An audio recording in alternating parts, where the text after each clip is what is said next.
بكتابك حين ترى الله ما أحراك بهذا أن يكبر قدرك عند الله. هل لك سر عند الله بينك أنت وبين الله؟ هل لك صدقات تخفى لا يعلمها إلا الله؟ هل لك سر عند الله بينك أنت وبين الله؟ هل لك صدقات تخفى لا يعلمها إلا الله؟ هل لك سر عند الله بينك أنت وبين الله؟ هل لك صدقات تخفى لا يعلمها إلا الله؟ قصص لا تكشف إلا بكتابك حين ترى الله ما أحراك بهذا أن يكبر قدرك عند الله. قصص لا تكشف إلا بكتابك حين ترى الله ما أحراك بهذا أن يكبر قدرك عند الله. هل لك سر عند الله بينك أنت وبين الله؟ هل لك صدقات تخفى لا يعلمها إلا الله؟ قصص لا تكشف إلا بكتابك حين ترى الله ما أحراك بهذا أن يكبر قدرك عند الله. هل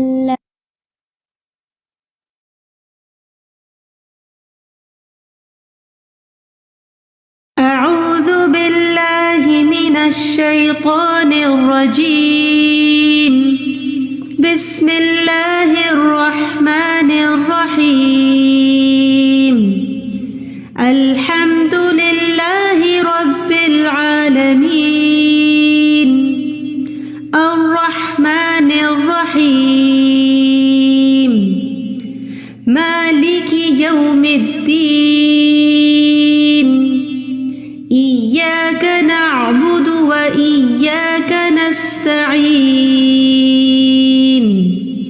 اهدنا الصراط المستقيم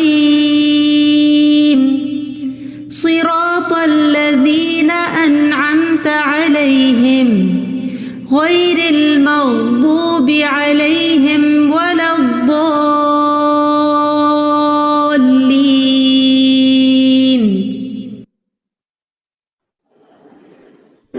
السلام علیکم ورحمۃ اللہ وبرکاتہ.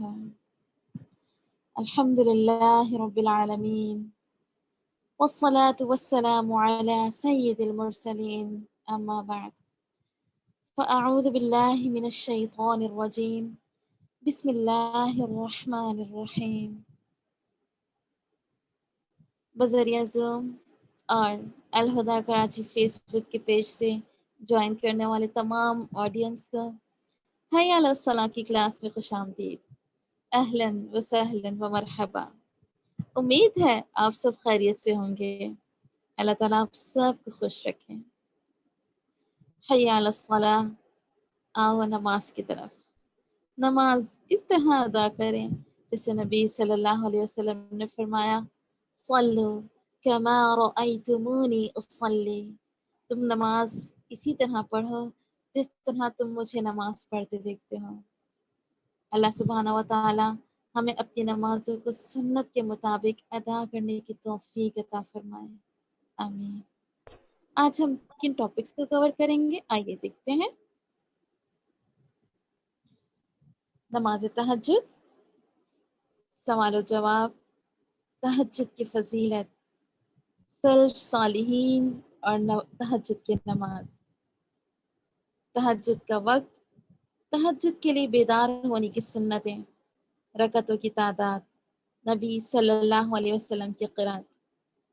تہجد کے بارے میں سنتے ہی مجھے ہمیشہ یہ یاد آتا ہے جیسے آپ نے حی علی الصلاح کی کلاس کی ابتدا میں نشید کو سنا ہوگا، هل لك سر عند اللہ بینک انت و بین اللہ، کیا آپ کے اور اللہ کے درمیان کوئی ایسا راز مخفی ہے جو صرف آپ کے اور اللہ کے درمیان ہے؟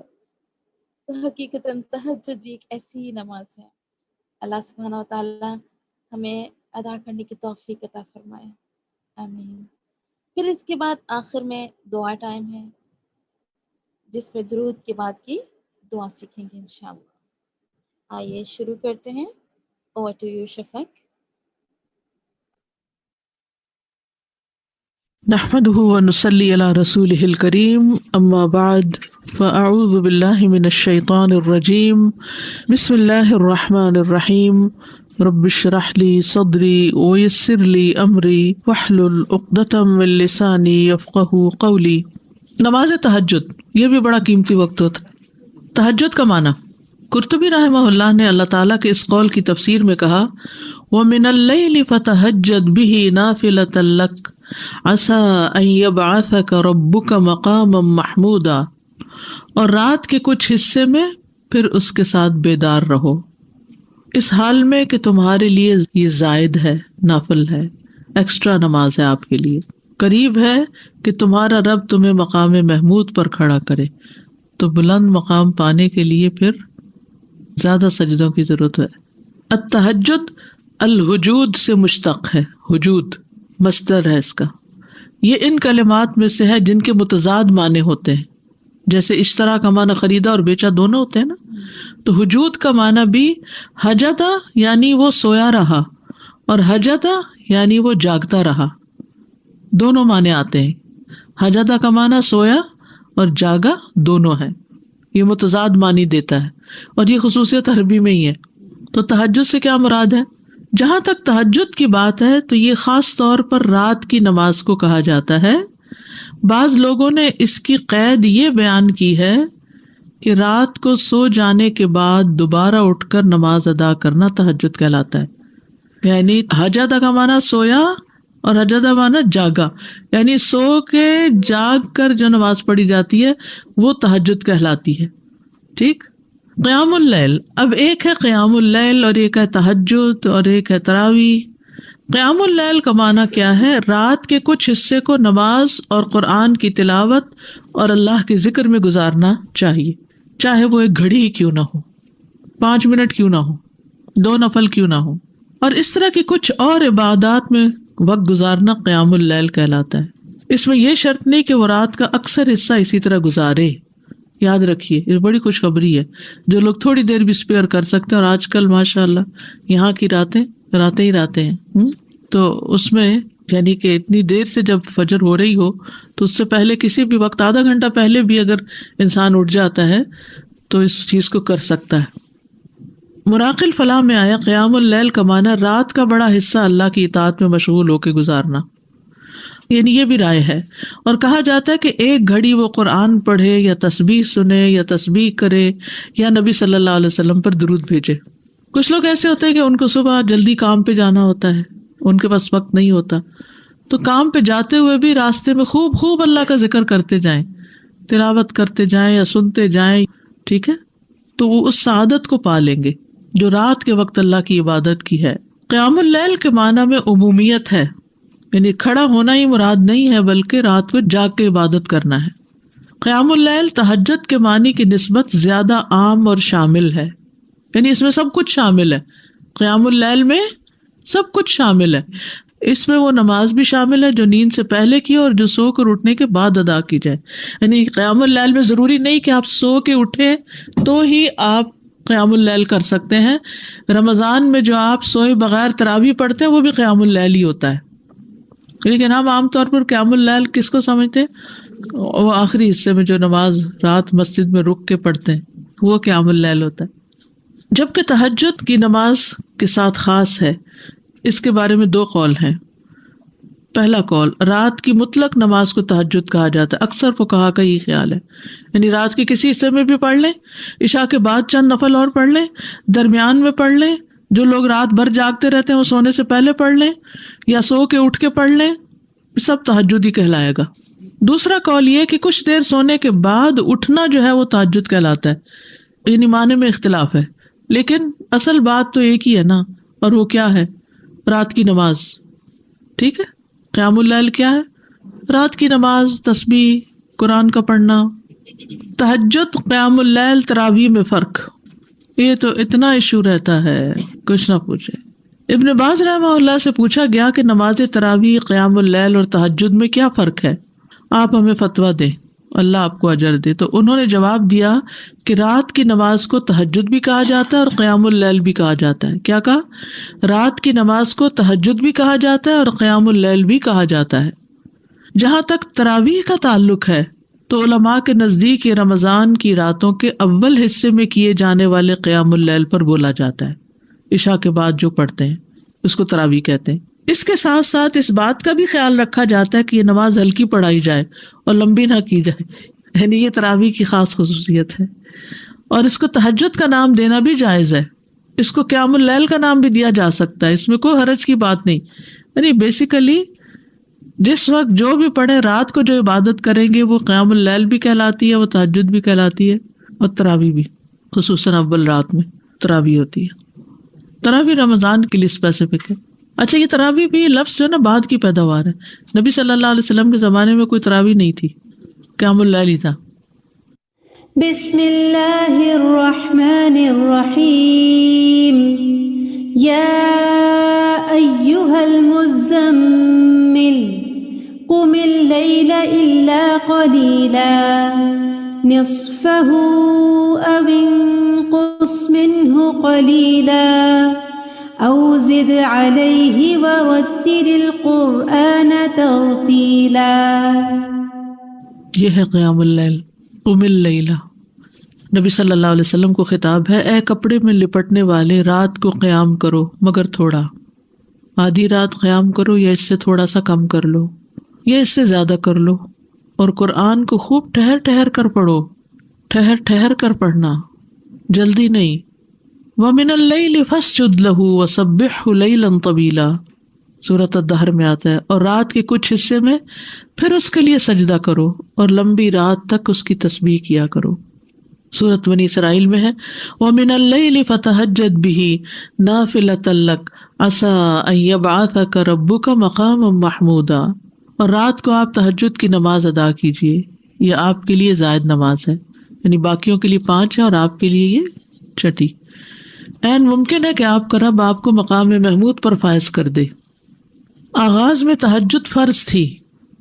زرارہ سے روایت ہے کہ سعد بن ہشام بن عامر کہتے ہیں کہ میں نے عائشہ رضی اللہ عنہا سے کہا مجھے رسول اللہ صلی اللہ علیہ وسلم کی رات کے قیام کے بارے میں خبر دیں. تو انہوں نے کہا کیا تم یا ایھا المزمل نہیں پڑھتے؟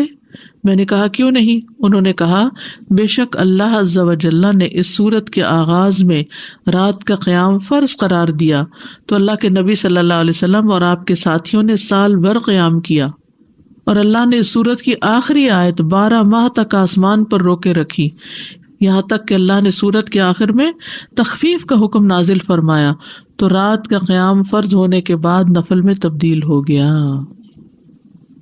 ان ربك يعلم انك تقوم ادنى من ثلثي الليل ونصفه وثلثه وطائفة من الذين معك والله يقدر الليل والنهار علم ان لن تحصوه فتاب عليكم فاقرؤوا ما تيسر من القرآن علم أن سيكون منكم مرضى وآخرون يضربون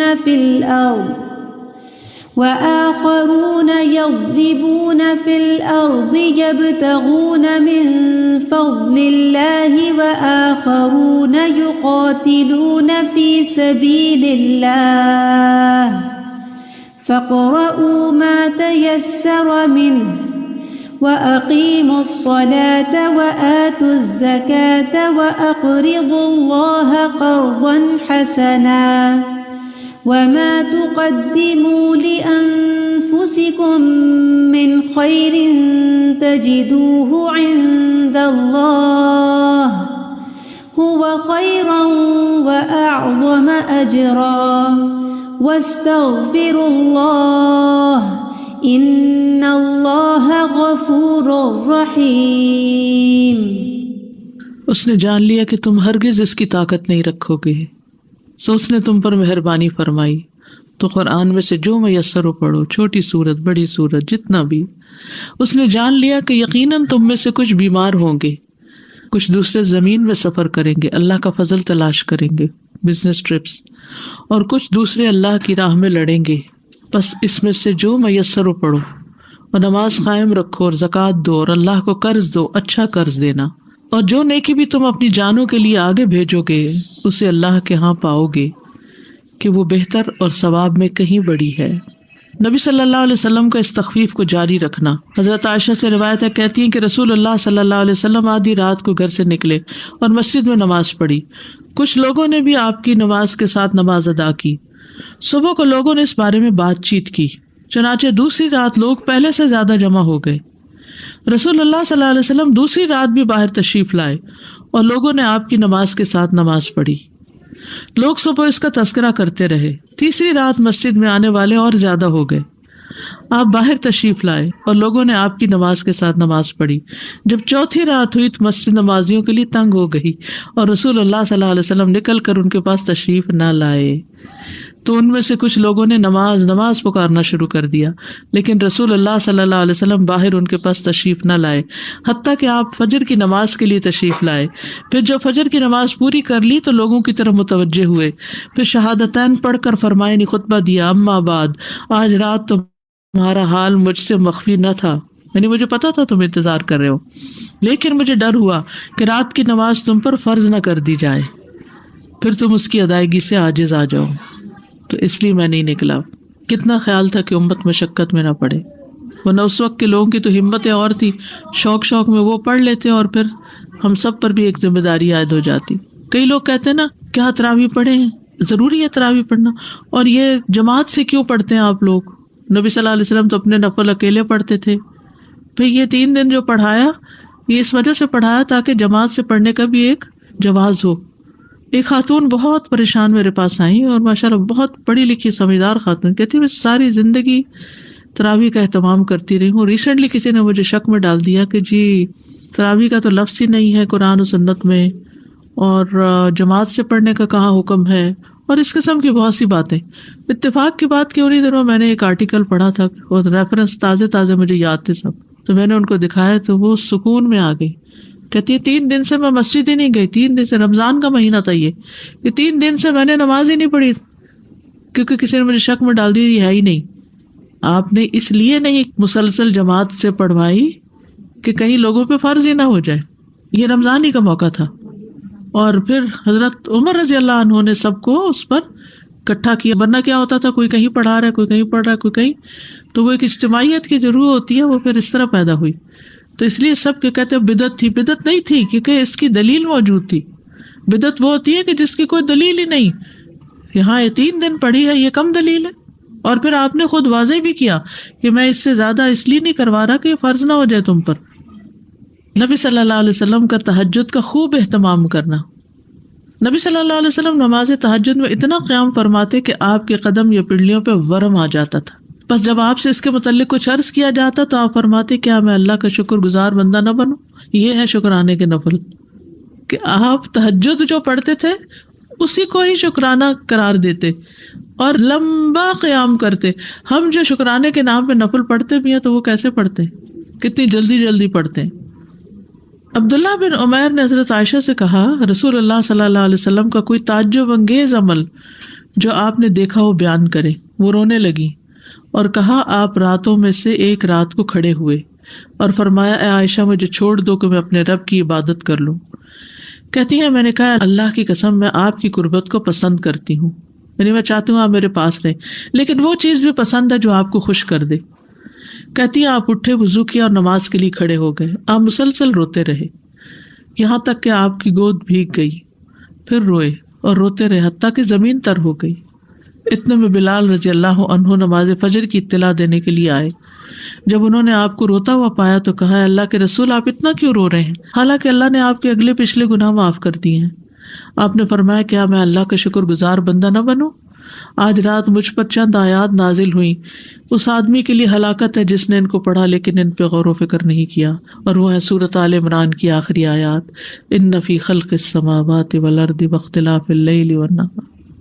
نبی صلی اللہ علیہ وسلم کو تہجد نہ چھوڑنا. اللہ کے نبی جب کوئی نماز پڑھتے تو آپ پسند کرتے کہ اس پر قائم رہیں، اور جب آپ صلی اللہ علیہ وسلم پر نیند یا بیماری غالب آ جاتی اور رات کا قیام نہ کر سکتے تو آپ دن میں 12 رکعتیں پڑھ لیتے. نبی صلی اللہ علیہ وسلم کا گھر والوں کو تہجد کے لیے اٹھانا. حضرت علی بن ابی طالب رضی اللہ عنہ سے روایت ہے کہ رسول اللہ صلی اللہ علیہ وسلم رات کے وقت میرے اور فاطمہ کے پاس تشریف لائے اور ہمیں نماز تہجد کے لیے جگایا. پھر آپ اپنے گھر کی طرف لوٹ گئے اور رات کافی دیر تک نماز پڑھتے رہے. تو آپ نے ہماری طرف سے کوئی آہٹ نہ سنی تو دوبارہ ہماری طرف تشریف لائے اور ہمیں پھر جگایا اور فرمایا دونوں اٹھو اور نماز پڑھو، جیسے ہم اپنے بچوں کو کہتے ہیں. میں آنکھیں ملتا وہ اٹھ کر بیٹھ گیا اور کہہ رہا تھا اللہ کی قسم بے شک ہم تو وہی نماز پڑھیں گے جو اللہ نے ہماری قسمت میں لکھی. یقیناً ہمارے نفس اللہ کے ہاتھ میں، وہ اگر چاہے گا کہ ہمیں اٹھائے تو ہمیں اٹھا دے گا. کہتے پھر رسول اللہ صلی اللہ علیہ وسلم اپنی ران پہ ہاتھ مارتے ہوئے تشریف لے گئے اور فرما رہے تھے ہم وہی نماز پڑھیں گے جو اللہ نے ہماری قسمت میں لکھی. وَكَانَ الْإِنسَانُ أَكْثَرَ شَيْءٍ جَدَلًا. حقیقت یہ کہ انسان سب سے زیادہ جھگڑالو ہے، یعنی ہم ہمیشہ اپنے لیے کوئی نہ کوئی دلیل تلاش کر لیتے ہیں جب ہم نے کوئی کام نہیں کرنا ہوتا. آخرت کی فکر کے لیے رات کو جگانا. ام سلمہ بیان کرتی کہ نبی صلی اللہ علیہ وسلم ایک رات بیدار ہوئے تو فرمایا سبحان اللہ، آج رات کس قدر سنگین فتنے نازل ہوئے اور کس قدر عظیم خزانے اتارے گئے. کون ہے جو ان حجروں میں سوئی ہوئی عورتوں کو بیدار کرے؟ اپنی ازواج کی طرف اشارہ تھا. بہت سی عورتیں جو دنیا میں لباس پہننے والی ہیں آخرت میں برہنہ ہوں گی، کیونکہ بغیر لباس کے اٹھیں گے نا سب. لوگوں کو تہجد کی ترغیب دلانا، یعنی اپنے گھر والوں سے شروع کیا اور اب عام لوگوں کے لیے بھی. ابی ابن کعب فرماتے کہ جب رات کا تہائی حصہ گزر جاتا تو رسول اللہ صلی اللہ علیہ وسلم اٹھ کھڑے ہوتے اور فرماتے اے لوگو اللہ کو یاد کرو، اللہ کو یاد کرو، سور پھونکنے کا وقت آ گیا ہے. پھر اس کے بعد دوسری مرتبہ بھی پھونکا جائے گا. موت اپنے پیش آنے والے حالات کے ساتھ آ پہنچی، موت اپنے پیش آنے والے حالات کے ساتھ آ پہنچی، یعنی موت قریب ہے، تیاری کرو، یہ مطلب تھا. سلف صالحین کا نوجوانوں کو تہجد کے لیے اٹھانا. محمد بن یوسف کہتے ہیں سفیان ثوری رحمہ اللہ ہمیں رات کو قیام کرواتے اور کہتے اے نوجوانوں قیام کرو، جب تک تم جوان ہو نماز پڑھتے رہو، اگر تم آج نماز نہیں پڑھو گے تو کب پڑھو گے. ابن عمر کہتے ہیں عبادات میں سب سے پہلی عبادت جس میں کمی آتی ہے وہ رات کو تہجد کی نماز ہے اور اس میں اونچی آواز سے قرآن پڑھنا ہے. تو یہ جو نوجوانوں کو پڑھانا ہے نا، ہمارے بچے تو فرض نماز بھی مشکل پڑھتے ہیں تو تہجد کا پڑھیں گے. اللہ ماشاء اللہ کچھ بچوں کو تو اللہ تعالیٰ توفیق دیتا ہے اور وہ جوانی میں ہی پڑھنا شروع کر دیتے ہیں. ہمیں یاد ہے کہ ہمارے والد ہمیں اس بات پہ اجازت دیتے تھے کہ اپنے فرینڈس کو رات کو اکٹھا کر لیں اور رات جاگ کر نمازیں پڑھیں. تو اکیلے پڑھنا مشکل ہے، تو ان کا مقصد یہ ہوتا تھا کہ ہم مل کے، وہ اکثر بچے کہتے ہیں سلیپ اوور کے لیے جانا ہے یا فرینڈس کو بلانا ہے، تو ہم ٹوٹل نہ کر دیتے ہیں. تو اس میں یہ ہے کہ اپنے گھر پہ بلا لیں اور ان سے کہیں کہ مل کے تہجد پڑھیں، اور ٹھیک ہے کچھ اور گپ شپ بھی، لیکن آپ دیکھیے کہ پھر ہوتا کیا ہے عام طور پر تو پھر کھیل تماشے ہی ہوتے ہیں اور کھانا پینا. جی قیام نائٹ نہ ہونے سے بہتر ہے اگر تھوڑا سا بھی 2 رکعتیں بھی پڑھ لینا، کہیں اور جا کے رات گزارنے سے تو بہتر ہے کہ مسجد میں تو ہے نا. وہ فار لائف اس کی ہیبٹ بھی بن جاتی، پھر انسان کو چھوڑنے کو دل نہیں چاہتا اس چیز کو. دین کا کام جو لوگ کرتے ہیں نا ان کے لیے بہت ضروری ہے کہ وہ ایکسٹرا نماز پڑھیں. اگر رات کو کسی وجہ سے نہیں پڑھ سکتے تو دن میں پڑھ لیں، لیکن صرف فرض پر نہ رہیں، نوافل ضروری ہے. کچھ سوالات کے جواب ہیں. سب سے پہلا سوال تو یہ تھا کہ دعائے قنوت رکوع سے پہلے پڑھیں گے یا رکوع کے بعد پڑھیں گے، کیونکہ دونوں طرح کی روایات ملتی ہیں تو اس لیے ان کا تھوڑا سا تفصیلی جائزہ. رکوع کے بعد بھی کرنے کا جواز موجود ہے. دعائے قنوت رکوع سے پہلے اور بعد میں پڑھنا جائز ہے. یہ دونوں حکم ثابت ہیں، یعنی اس میں وسعت ہے. ہم کیا لفظ استعمال نہیں کریں گے؟ اختلاف ہے. کیا کہیں گے؟ وسعت ہے. اگرچہ زیادہ تر رکوع کے بعد ہی آیا ہے، بخاری اور دوسرے لوگوں نے حضرت انس سے روایت کیا ہے کہ نبی صلی اللہ علیہ وسلم نے 1 مہینے تک رکوع کے بعد قنوت پڑھا. آپ بنو امیہ کے لیے بد دعا کرتے تھے. صحیحین میں انس رضی اللہ عنہ سے روایت ہے کہ ان سے پوچھا گیا کہ کیا رسول اللہ صلی اللہ علیہ وسلم نے صبح کی نماز میں قنوت پڑھا؟ انہوں نے کہا ہاں.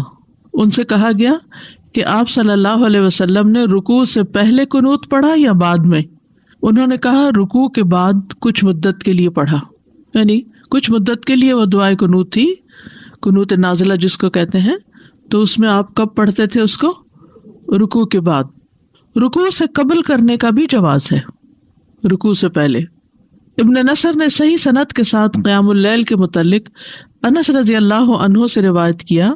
کہا کہ رسول اللہ صلی اللہ علیہ وسلم، ابو بکر اور عمر رکوع کے بعد قنوت پڑھتے تھے، یہاں تک کہ جب عثمان رضی اللہ عنہ کا دور آیا تو انہوں نے رکوع سے پہلے قنوت پڑھنا شروع کیا. کیوں؟ تاکہ لوگ رکعت کو پالیں. لمبی رکعت ہوگی تو کیا ہوگا؟ زیادہ لوگ جوائن کر لیں گے جو بعد میں آ رہے ہیں. یعنی وہ جب وتر پڑھاتے تھے کون کون؟ حضرت ابو بکر اور عمر. تو کب قنوت پڑھتے تھے؟ رکوع کے بعد. اور کس نے شروع کیا پہلے پڑھنا؟ عثمان رضی اللہ عنہ نے. کیوں شروع کیا؟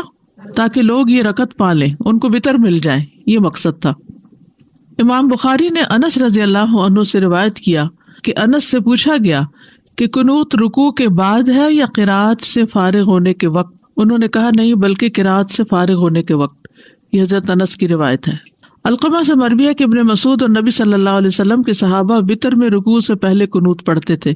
ابی ابن کعب کی حدیث ہے کہ نبی صلی اللہ علیہ وسلم رکوع سے پہلے قنوت کرتے تھے. تو ان ساری روایات کو ملا کر دیکھیں تو دونوں کاموں کا جواز ملتا ہے. سنن ابن ماجہ میں حضرت انس کا یہ قول ثابت ہے کہ ہم رکوع سے پہلے اور بعد میں قنوت پڑھتے تھے. حضرت انس ہی کہہ رہے ہیں کہ بعد اور پہلے دونوں طرح پڑھتے تھے. یہ تمام احادیث دونوں کاموں کے جائز ہونے پر دلالت کرتی ہیں. اسی لیے امام بخاری نے اپنی صحیح میں باب باندھا ہے، باب القنوت قبل الرکوع و بعدہ، رکوع سے پہلے اور اس کے بعد میں قنوت کرنا. اور ابن تیمیہ نے کہا، جیسا کہ مجموع الفتاوی میں ہے، کہ اہل حدیث کے فقہا جیسے کہ امام احمد وغیرہ دونوں کاموں کو جائز قرار دیتے ہیں، یعنی پہلے اور بعد میں دونوں، کیونکہ صحیح سنت میں دونوں عمل آئے ہیں. اگرچہ رکوع کے بعد قنوت کو ترجیح دی گئی ہے کیونکہ اس کی روایات زیادہ ہیں. دوسرا سوال تھا نفل نماز میں بیٹھنے کی کیفیت کیا ہوگی، کیسے بیٹھیں گے، تورک کیسے کریں گے، کیا 2 پاؤں پہ بیٹھیں گے، ایک نکال کے بیٹھیں گے، دونوں نکالیں گے، کیا کریں گے؟ حسن بصری کہتے ہیں اگر انسان چاہے تو نفل نماز کھڑے ہو کر یا بیٹھ کر یا لیٹ کر پڑھ سکتا ہے، اور اہل علم کی جماعت کا یہی قول ہے. آپ صلی اللہ علیہ وسلم نے بیٹھنے کی کیفیت کو بیان نہیں کیا، یعنی سنت سے یہ بات نہیں پتہ چلتی کہ بیٹھنے کا طریقہ کیا تھا. بس اس کے مطلق جائز ہونے سے لیا جا سکتا ہے کہ نمازی جس کیفیت پر بھی بیٹھ جائے گا وہ جائز ہوگی، یعنی جو اس کے لیے آسانی اور سہولت ہوگی. ظاہر ہے بیٹھے گا وہی جس کو کھڑے ہونے میں دقت ہے، تو جب وہ بیٹھے گا تو جس پوزیشن پہ بیٹھ پائے اسی پہ بیٹھ جائے. البتہ زیادہ بہتر طریقے میں اختلاف کیا گیا ہے کہ بہتر کیا ہے. بس تینوں ائمہ سے مروی ہے کہ چوکڑی مار کر نماز ادا کرے، پلتھی، کراس لیگز، ٹھیک ہے، اس طرح بھی بیٹھا جا سکتا ہے. اس میں آپ دیکھیے کہ جیسے اٹھتے وقت ہم ایسے بیٹھے ہوتے تو اٹھتے کیسے، جیسے اٹھتے ہیں اسی طرح پھر سجدہ کر لیتے ہیں. لیکن یہ ضروری نہیں ہے، آپ جیسے اتحیات بیٹھتے ہیں اس طرح بھی بیٹھ سکتے ہیں. ایک اور قول ہے کہ بایاں پاؤں بچھا کر نماز پڑھے، یعنی اس پر بیٹھ جائے نا بچھا کر. ایک اور قول ہے کہ سرین کے بل بیٹھ کر یعنی بائیں پاؤں کو آگے نکال کر جیسے وہ لیگ کے اندر سے نکالتے ہیں نماز پڑھے. اور ان تمام کیفیات کے بارے میں احادیث موجود ہیں. نماز بیٹھ کر پڑھنے والے کی کیفیت کے بارے میں حدیث مطلق ہے. بعض اہل علم نے کہا کہ مقید بیان نہیں کی گئی تو انسان کے لیے جائز ہے کہ وہ چوکڑی مار کر بھی بیٹھ کے نماز پڑھ لے، یعنی بیٹھنے کے جو بھی طریقے ان میں سے کسی بھی طریقے پہ بیٹھ جائے، سہولت ہے. ٹھیک ہے، کرسی پہ بھی بیٹھ سکتے ہیں، یعنی بعض لوگ نیچے بیٹھ ہی نہیں سکتے تو وہ کرسی پہ بیٹھ کے پڑھ سکتے ہیں اشارے کے ساتھ. یا یہ بھی کر سکتے ہیں کہ صرف اتحیات میں بیٹھ جائیں اور باقی کچھ قیام کھڑے ہو کے کریں، کچھ بیٹھ کے کریں، یا سارا بیٹھ کے کریں اور رکوع کھڑے ہو کے کر لیں اور پھر سجدے میں چلے جائیں اور پھر تحیات بیٹھ کے پڑھ. یعنی اس میں کوئی خاص اور پابندی نہیں لگائی گئی، تو وسعت کی وجہ سے آپ کے لیے سہولت ہے. پھر ہے نماز میں سورۃ الاخلاص کی تکرار. یہ بھی کسی نے سوال کیا تھا آپ میں سے سوال تھا کیا یہ ممکن ہے کہ میں نفل نماز میں ایک ہی سورت پڑھوں؟ مثال کے طور پر میں سورت اخلاص کو ایک سے زیادہ مرتبہ پڑھتا جاؤں، گویا کہ میں ایک رکعت میں 100 دفعہ پڑھوں۔ بعض لوگ اس طرح کرتے ہیں نا، کئی لوگ وظیفے بتاتے ہیں، حاجت کے نفل بتاتے ہیں، یہ سورت 15 دفعہ پہلی رکعت میں اور دوسری میں، یہ سب خود ساختہ طریقے ہیں۔ الحمدللہ ایک ہی رکعت میں یا 2 رکعت میں کسی سورت کو بار بار لوٹا کر پڑھنے میں کوئی حرج نہیں ہے، کوئی منع نہیں کیا گیا کہ 2 دفعہ نہیں پڑھ سکتے، 3 دفعہ نہیں پڑھ سکتے، خاص طور پر قل هو اللہ احد، کیونکہ اس کی بہت عظیم فضیلت ہے، کیونکہ یہ سورت توحید اور رب تعالیٰ کی صفات پر مشتمل ہے۔ امام بخاری نے روایت کیا کہ ابو سعید خدری سے روایت ہے کہ ایک آدمی نے دوسرے آدمی سے سنا کہ وہ قل هو اللہ احد بار بار پڑھ رہا ہے۔ جب صبح ہوئی تو اس نے رسول اللہ صلی اللہ علیہ وسلم کی خدمت میں حاضر ہو کر اس واقعے کا ذکر کیا، گویا وہ اس عمل میں کوئی بڑا ثواب خیال نہ کرتا تھا۔ تو رسول اللہ صلی اللہ علیہ وسلم نے فرمایا مجھے اس ذات کی قسم جس کے ہاتھ میں میری جان ہے، یہ سورت قرآن کی 1/3 کے برابر ہے۔ لیکن 2 کاموں سے بچنا ضروری ہے تکرار میں۔ نمبر 1، گنتی معین نہ کریں کہ 10 دفعہ ہی پڑھنی ضروری ہے۔ ان میں سے ایک یہ ہے کہ تکرار معین گنتی کے ساتھ نہ ہو۔ اگر وہ معین کر لے گا، یعنی فکس کر لے گا، وہ نہ اس سے زیادہ پڑھے گا نہ کم، تو یہ بدعت ہوگی، کیونکہ یہ خود ساختہ طریقہ ہے، خود ایجاد کیا، لوگوں کو پابند کیا۔ یعنی کچھ لوگ اس طرح کی چیزیں لکھ کر عام کر دیتے ہیں یا دوسروں کو کہتے ہیں 3 دفعہ لازمی پڑھنا ہے۔ مذکورہ حدیث میں گنتی کی تعین نہیں، نہ ہی یہ سلف سے معروف ہے، اور جو چیز شریعت میں متعین نہیں اس کی تعین جائز نہیں، اس کا بغیر کسی تعین کے مطلق ہونا جائز ہوگا۔ جیسے لوگ کہتے ہیں نا کتنی دفعہ آیت کریمہ پڑھیں، وہ کہیں نہیں بتایا گیا کتنی دفعہ، جتنا سہولت سے پڑھ سکتے ہو۔ حضرت یونس علیہ السلام کے بارے میں کچھ نہیں ملتا کہ انہوں نے 100 دفعہ پڑھا یا 1000 دفعہ پڑھا۔ اصل بات یہ کہ پڑھنے کی کوالٹی کیا ہے، یہ زیادہ امپورٹنٹ ہے۔ نمبر 2، اسے عادت نہ بنایا جائے کہ مثلا ہر روز فجر کی نماز میں آپ پہلی رکعت میں 20 دفعہ اور دوسری میں 15 دفعہ قل هو اللہ پڑھ رہے ہیں، یہ نہیں ہونا چاہیے۔ انسان جب بھی رات کو قیام کرے تو ایک سورت کے بار بار پڑھنے کو عادت نہ بنا لے، کہ آپ دیکھیں کہ کوئی شخص ہر رات ایک ہی سورت پڑھتا ہے اور اسے تبدیل نہیں کرتا، یہ بھی مشروع نہیں، نہ سلف صالحین کے عمل میں سے ہے۔ بس جب وہ اس کام کو کرنا چاہے تو کبھی کبھار ہی کرے، اس پر دوام نہ کرے۔ اس کو چاہیے کہ سنت کے عمل کو اور اس کام کو عادت بنائے جس پر پہلے لوگ عمل کیا کرتے تھے۔ وہ ہر رکعت میں سورۃ الفاتحہ کے ساتھ کوئی ایک سورت پڑھے یا کسی سورت کا کچھ حصہ پڑھے، اور تکرار کرنا جو ہے وہ کچھ افضل نہیں ہے، اگرچہ پڑھنے میں کوئی حرج نہیں، لیکن اس میں کوئی ایسا نہیں کہ یہ زیادہ ثواب کا کام ہے۔ اوکے، کیونکہ آپ نے اسی کی فضیلت بتائی نا کہ وہ تو 1/3 قرآن کے برابر ہے، تو اس سورت کو معمولی کیوں سمجھتے ہو؟ اور تکرار سے منع نہیں کیا تھا، لیکن تکرار فکس کرنا جو ہے اپنے پاس سے وہ ٹھیک نہیں۔ سورہ ملک ہم عشاء کے آخری 2 رکعت میں پڑھ سکتے ہیں؟ جی پڑھ سکتے ہیں، چاہے فرضوں میں پڑھیں چاہے نفلوں میں پڑھیں، تو وہ اس کی تلاوت کا وہ حق ادا ہو جائے گا؟ حق ادا ہو جائے گا انشاءاللہ، لیکن اس کو لازم اس وقت پابند نہ کر لیں اپنے آپ کو، کبھی اس میں پڑھیں کبھی نہ بھی پڑھیں۔ ابھی ہم نے پڑھا تھا کہ حضرت عثمان رضی اللہ عنہ نے رکوع کے پہلے پڑھنی شروع کی تاکہ جو ہے ان کو رکعت مل جائے لوگوں کو، تو اس صورت میں سورہ فاتحہ تو مس ہو گئی، تو پھر ہمیں رکعت ریوائز کرنی پڑے گی، ریپیٹ کرنی پڑے گی؟ نہیں، جب وہ آئے گا لمبا ہو جائے گا نا، جیسے ایک رکعت ویسے تو چھوٹی ہو جاتی ہے، لیکن اگر قنوت پڑھنی شروع کی تو لمبی ہو گئی رکعت، جی، تو وہ پھر سورۃ فاتحہ آ کے پڑھ لے گا اپنی، کیونکہ رکعت لمبی ہو گئی ہے نا، اچھا وہ خود سے پڑھ لیں گے، خود سے پڑھ لے گا نا۔ ٹھیک ہے۔ امام کی اگر مس بھی ہو جائے اور انسان خود سے پڑھ لے تو نماز ہو جائے گی۔ ساتھ میرا یہ سوال ہے کہ جیسے 30ویں سپارے کی جب صورتیں بڑی یاد کرنے لگتے ہیں تو پھر اسپیشلی جیسے سورہ اخلاص جیسی صورت ہے تو وہ ہم لوگ کم پڑھنے کی وہ کرتے ہیں، تو میرا یہ تھا کہ جب میں نے بخاری کے اندر اس کی فضیلت پڑھی سورہ اخلاص کی، تو اس کے بعد میں نے اپنی ہر نماز کے اندر اس کو شامل کر لیا، کسی بھی ایک رکعت میں پڑھتی تھی یا پھر آخری رکعت میں اس کو رکھ لیا، تو یہ صحیح ہے ایسا کرنا یا نہیں؟ جی دیکھیے، مسنون ہے، فجر کی 2 سنتوں کی دوسری رکعت میں اس کا پڑھنا مسنون ہے، مغرب کی 2 سنتوں میں دوسری رکعت میں پڑھنا مسنون ہے، اسی طرح ظہر کی سنتوں میں بھی آپ 2 سنتوں کے آخری رکعت میں اس کو پڑھ لیں، سنت کی دوسری رکعت میں اس کو پڑھنا جو ہے وہ تو سنت سے بھی ثابت ہے، حتیٰ کہ وتر کی بھی آخری رکعت میں، ٹھیک ہے نا۔ استاذہ یہ دعائے قنوت جو رکوع سے پہلے اور رکوع کے بعد اس کو کیسے پڑھیں گے؟ جیسے رفع یدین کریں گے یا اس کے بعد ہاتھ اٹھا کے؟ جی ہاتھ اٹھا کر اور پھر دوبارہ سینے پہ باندھ لیں گے، سینے پہ باندھ کے، جی ہاں، ہاتھ دعا کی طرح نہیں اٹھائیں گے؟ دعا کی طرح بھی کر سکتے، دونوں طریقے، دونوں طرح ٹھیک ہے۔ اور رکوع کے بعد بھی ہاتھ اٹھا کے رفع یدین کر کے؟ جی ہاں، دونوں طرح۔ جزاک اللہ۔ تہجد کی فضیلت متقین اور محسنین کی صفات میں سے ہے۔ قرآن مجید میں اللہ تعالیٰ فرماتے ہیں ان إن المتقين في جنات وعيون آخذين ما آتاهم ربهم إنهم كانوا قبل ذلك محسنين كانوا قليلا من الليل ما يهجعون وبالأسحار هم يستغفرون وفي أموالهم حق للسائل والمحروم. بے شک متقی لوگ باغوں اور چشموں میں ہوں گے، لینے والے ہوں گے جو ان کا رب انہیں دے گا. یقیناً وہ اس سے پہلے نیکی کرنے والے تھے. وہ رات کے بہت تھوڑے حصے میں سوتے تھے اور رات کی آخری گھڑیوں میں وہ بخشش مانگتے تھے، سحری کے وقت استغفار کرتے تھے.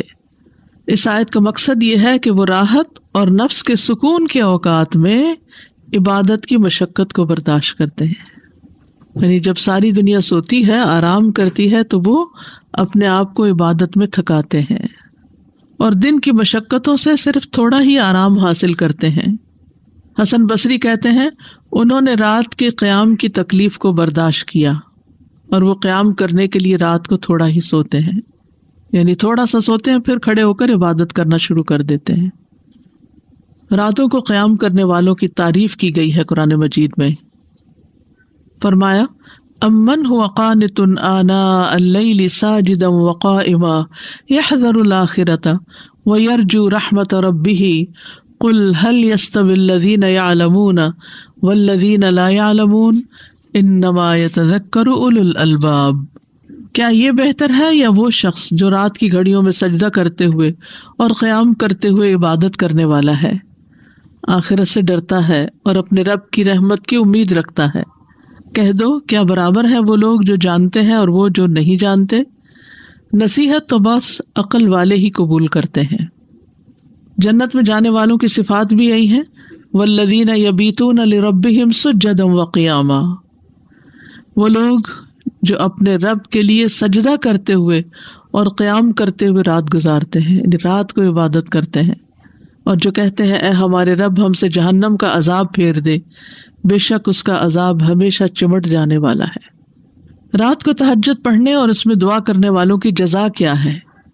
سورۃ الفرقان میں آتا ہے اولئک یجزون الغرفۃ بما صبروا ویلقون فیہا تحیۃ وسلاما خالدین فیہا حسنت مستقرا ومقاما. ان لوگوں کو جزا میں بالا خانہ دیا جائے گا اس لیے کہ انہوں نے صبر کیا، اور اس میں ان کا استقبال زندگی کی دعا اور سلام کے ساتھ کیا جائے گا، ہمیشہ اس میں رہنے والے، اور وہ ٹھہرنے اور رہنے کی اچھی جگہ ہے. فرض کے بعد سب سے افضل نماز صلاۃ اللیل ہے. فرض نماز کے بعد سب سے افضل فائدے والی نماز رات کی نماز ہے. صحیح مسلم کی روایت سے یہ بات پتہ چلتی ہے. معاذ بن جبل کہتے ہیں سنن ترمذی کی روایت میں کہ میں ایک سفر میں نبی صلی اللہ علیہ وسلم کے ساتھ تھا. ایک دن صبح کے وقت میں آپ سے قریب ہوا اور ہم سب چل رہے تھے، تو میں نے کہا اللہ کے رسول آپ مجھے کوئی ایسا عمل بتائیے جو مجھے جنت میں لے جائے اور مجھے آگ سے دور رکھے. ہم سب کی یہی تڑپ ہوتے ہیں، یا اللہ کوئی کام پتہ چلے کہ جس سے کر کے ہم تیری جنت کو پا سکیں، وہاں تک پہنچ سکیں اور آگ سے بچ جائیں. آپ نے فرمایا تم نے ایک بہت بڑی بات پوچھی ہے، اور بے شک یہ عمل اس شخص کے لیے آسان ہے جس کے لیے اللہ آسان کر دے. تم اللہ کی عبادت کرو، اس کے ساتھ کسی کو شریک نہ ٹھہراؤ، اور تم نماز قائم کرو، زکوٰۃ دو، اور رمضان کے روزے رکھو، اور بیت اللہ کا حج کرو. پھر آپ نے فرمایا کیا میں خیر کے دروازوں کی طرف تمہاری رہنمائی نہ کر دوں؟ روزہ ڈھال ہے، صدقہ گناہ کو ایسے بجھا دیتا ہے جس طرح پانی آگ کو بجھا دیتا ہے، اور آدھی رات کے وقت آدمی کا نماز پڑھنا. پھر آپ صلی اللہ علیہ وسلم نے یہ آیت پڑھی تتجافی جنوبہم عن المضاجع، ان کے پہلو بستروں سے الگ رہتے ہیں. یدعون ربہم خوفا وطمعا، اپنے رب کو خوف اور امید کی حالت میں پکارتے ہیں. تو اس سے پتہ چلتا ہے کہ تہجد پڑھنا جو ہے وہ جنت کی طرف لے جانے والے کاموں میں سے ہے، اور یہ مومن کا شرف ہے. نبی صلی اللہ علیہ وسلم نے فرمایا جبریل میرے پاس آئے اور کہا اے محمد صلی اللہ علیہ وسلم جیسے چاہیں زندگی گزارے، بالآخر مرنا تو ہے. جس کو چاہیں اپنا محبوب بنا لے، بالآخر جدا تو ہونا ہے، جیسے چاہیں عمل کریں بالآخر اس کا بدلہ تو ملنا ہے۔ اور جان لے کہ مومن کا شرف یعنی عزت قیام اللیل میں ہے، اور اس کی عزت لوگوں سے بے پرواہ ہو جانے میں ہے، یعنی لوگوں کی باتوں کی پرواہ نہ کرے، اس میں اس کی عزت ہے۔ یعنی اللہ کی نگاہ میں کون معزز ہے، کب معزز ہوتا ہے؟ جب رات کو نماز پڑھے۔ اور لوگوں کی نگاہ میں معزز کون ہوتا ہے؟ جو لوگوں کی غلطیوں کو معاف کر دے اور ان سے ان کے مال، ان کے پاس جو کچھ ہے اس سے بے پرواہی اختیار کرے، اس کی لالچ نہ رکھے۔ نبی صلی اللہ علیہ وسلم کی امت کے معزز لوگ، ابن عباس سے روایت ہے، انہوں نے کہا کہ رسول اللہ صلی اللہ علیہ وسلم نے فرمایا، میری امت کے اشراف قرآن کے حافظ اور رات کو نماز پڑھنے والے ہیں۔ یعنی صرف حفظ کرنا کافی نہیں بلکہ پھر اس کو راتوں کے وقت پڑھنا بھی چاہیے۔ قابل رشک انسان وہ ہے جو قرآن پڑھتا ہے اور رات کو قیام کرتا ہے۔ اس کے پہلو میں ایک شخص ہوتا ہے جو قرآن نہیں جانتا، پس وہ اس قیام کرنے اور اسے جو اللہ نے قرآن میں سکھایا اس پہ رشک کرتا ہے اور کہتا ہے اگر اللہ مجھے بھی ایسا علم دے تو میں بھی اس کی طرح قیام کروں۔ یعنی ایک شخص خود حافظ نہیں لیکن کسی کو دیکھتا ہے تو رشک کرتا ہے یا اللہ میں بھی حافظ ہوتا تو میں بھی اس کی طرح قرآن پڑھتا۔ کیونکہ رشک کا جذبہ انسان کے اندر ہے، تو بجائے اس کے کہ ایسی چیزوں میں رشک کرے جو دنیا سے متعلق ہیں، جو فانی ہے، ہاتھ سے جانے والی ہے، کیوں نہ رشک کرے انسان نیکی کے کاموں پر کہ جو ہمیشہ ہمیشہ کے لیے فائدہ دینے والے ہیں۔ انبیاء کا اخلاق، فضیل بن عیاض کہتے ہیں کہا جاتا تھا کہ انبیاء اور چنے ہوئے نیک اور پاکیزہ دلوں کے حامل لوگوں کے 3 اخلاق ہوتے تھے۔ نمبر 1 بردباری، برداشت کر جانا، یعنی لوگوں کی بڑی بڑی باتیں سن کر غصہ نہ کرنا یا بہت زیادہ ریئیکشنری نہ ہونا۔ نمبر 2 اللہ کی بارگاہ میں رجوع کرنا، منیب، اواب، ہر چیز میں اللہ سے مدد مانگنا۔ اور تیسرے قیام اللیل میں سے کچھ حصہ۔ تو یاد رکھیے کہ اگر کوئی شخص دوبارہ نہیں اٹھ سکتا تو کیا کرے؟ رات کو پڑھ کر ہی سو جائے کچھ۔ پھر تہجد رب کے قرب کا ذریعہ اور برائیوں کا کفارہ ہے۔ ابو امامہ رضی اللہ عنہ سے مروی ہے، وہ رسول اللہ صلی اللہ علیہ وسلم سے روایت کرتے ہیں کہ آپ نے فرمایا رات کا قیام لازم پکڑو، بس بے شک وہ تم سے پہلے کے نیک لوگوں کا طریقہ ہے، تمہارے رب کے قرب کا ذریعہ، برائیوں کا کفارہ اور گناہوں سے رکاوٹ ہے۔ ایسے شخص سے اللہ خوش ہوتا ہے۔ رسول اللہ صلی اللہ علیہ وسلم نے فرمایا ہمارے رب عز و جل کو 2 طرح کے آدمیوں پر بہت تعجب ہوتا ہے، ایک وہ جو اپنے بستر اور اپنے لحاف، اپنے اہل خانہ اور محلہ کو چھوڑ کر اپنی نماز ادا کرنے نکلتا ہے، خاص طور پر آج کل جو لوگ فجر میں مسجد جاتے ہیں، اللہ کے پسندیدہ لوگ۔ تو ہمارا رب فرماتا ہے میرے فرشتوں اس بندے کو دیکھو جو اپنے بستر، اپنے لحاف، اپنے محلے اور اپنے اہل خانہ کو چھوڑ کر اپنی نماز کی طرف آیا ہے، میرے پاس موجود نعمتوں کی رغبت میں اور میرے ہاں موجود سزا کے خوف سے۔ ایسا ہی شخص تقوی والا ہے کہ جو اپنی نیند بھی چھوڑے، اپنا بستر بھی چھوڑے، گھر بھی چھوڑے، اپنا علاقہ بھی چھوڑے، مسجد دور ہے وہاں جائے اور پھر نماز پڑھ کر گھر آئے۔ کیوں جائے؟ جب سب لوگ اس وقت آرام کر رہے ہوں، اس جزا کے لیے جو اللہ کے پاس ہے اور اس سزا سے بچنے کے لیے جو اللہ کے پاس ہے۔ نبی صلی اللہ علیہ وسلم نے فرمایا اللہ عز و جل 3 قسم کے آدمیوں سے محبت کرتا ہے اور ان پر ہنستا ہے اور ان سے خوش ہوتا ہے۔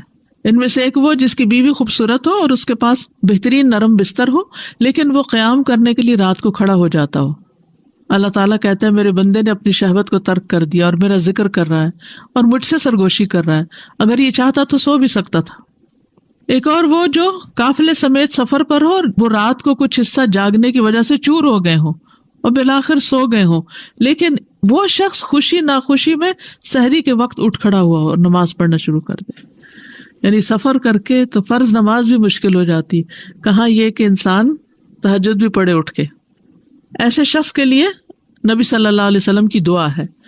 رسول اللہ صلی اللہ علیہ وسلم نے فرمایا اللہ اس بندے پر رحم فرمائے جو رات کو اٹھ کر نماز پڑھتا ہے اور اپنی بیوی کو جگاتا ہے، اگر وہ انکار کرے تو اس کے منہ پر پانی کے چھینٹے مارتا ہے، اور اللہ تعالیٰ اس عورت پر رحم فرمائے جو رات کو اٹھ کر نماز پڑھتی ہے اور اپنے شوہر کو بھی جگاتی ہے، اگر وہ انکار کرے تو اس کے منہ پر پانی کے چھینٹے مارتی ہے تاکہ وہ بھی اٹھ جائے۔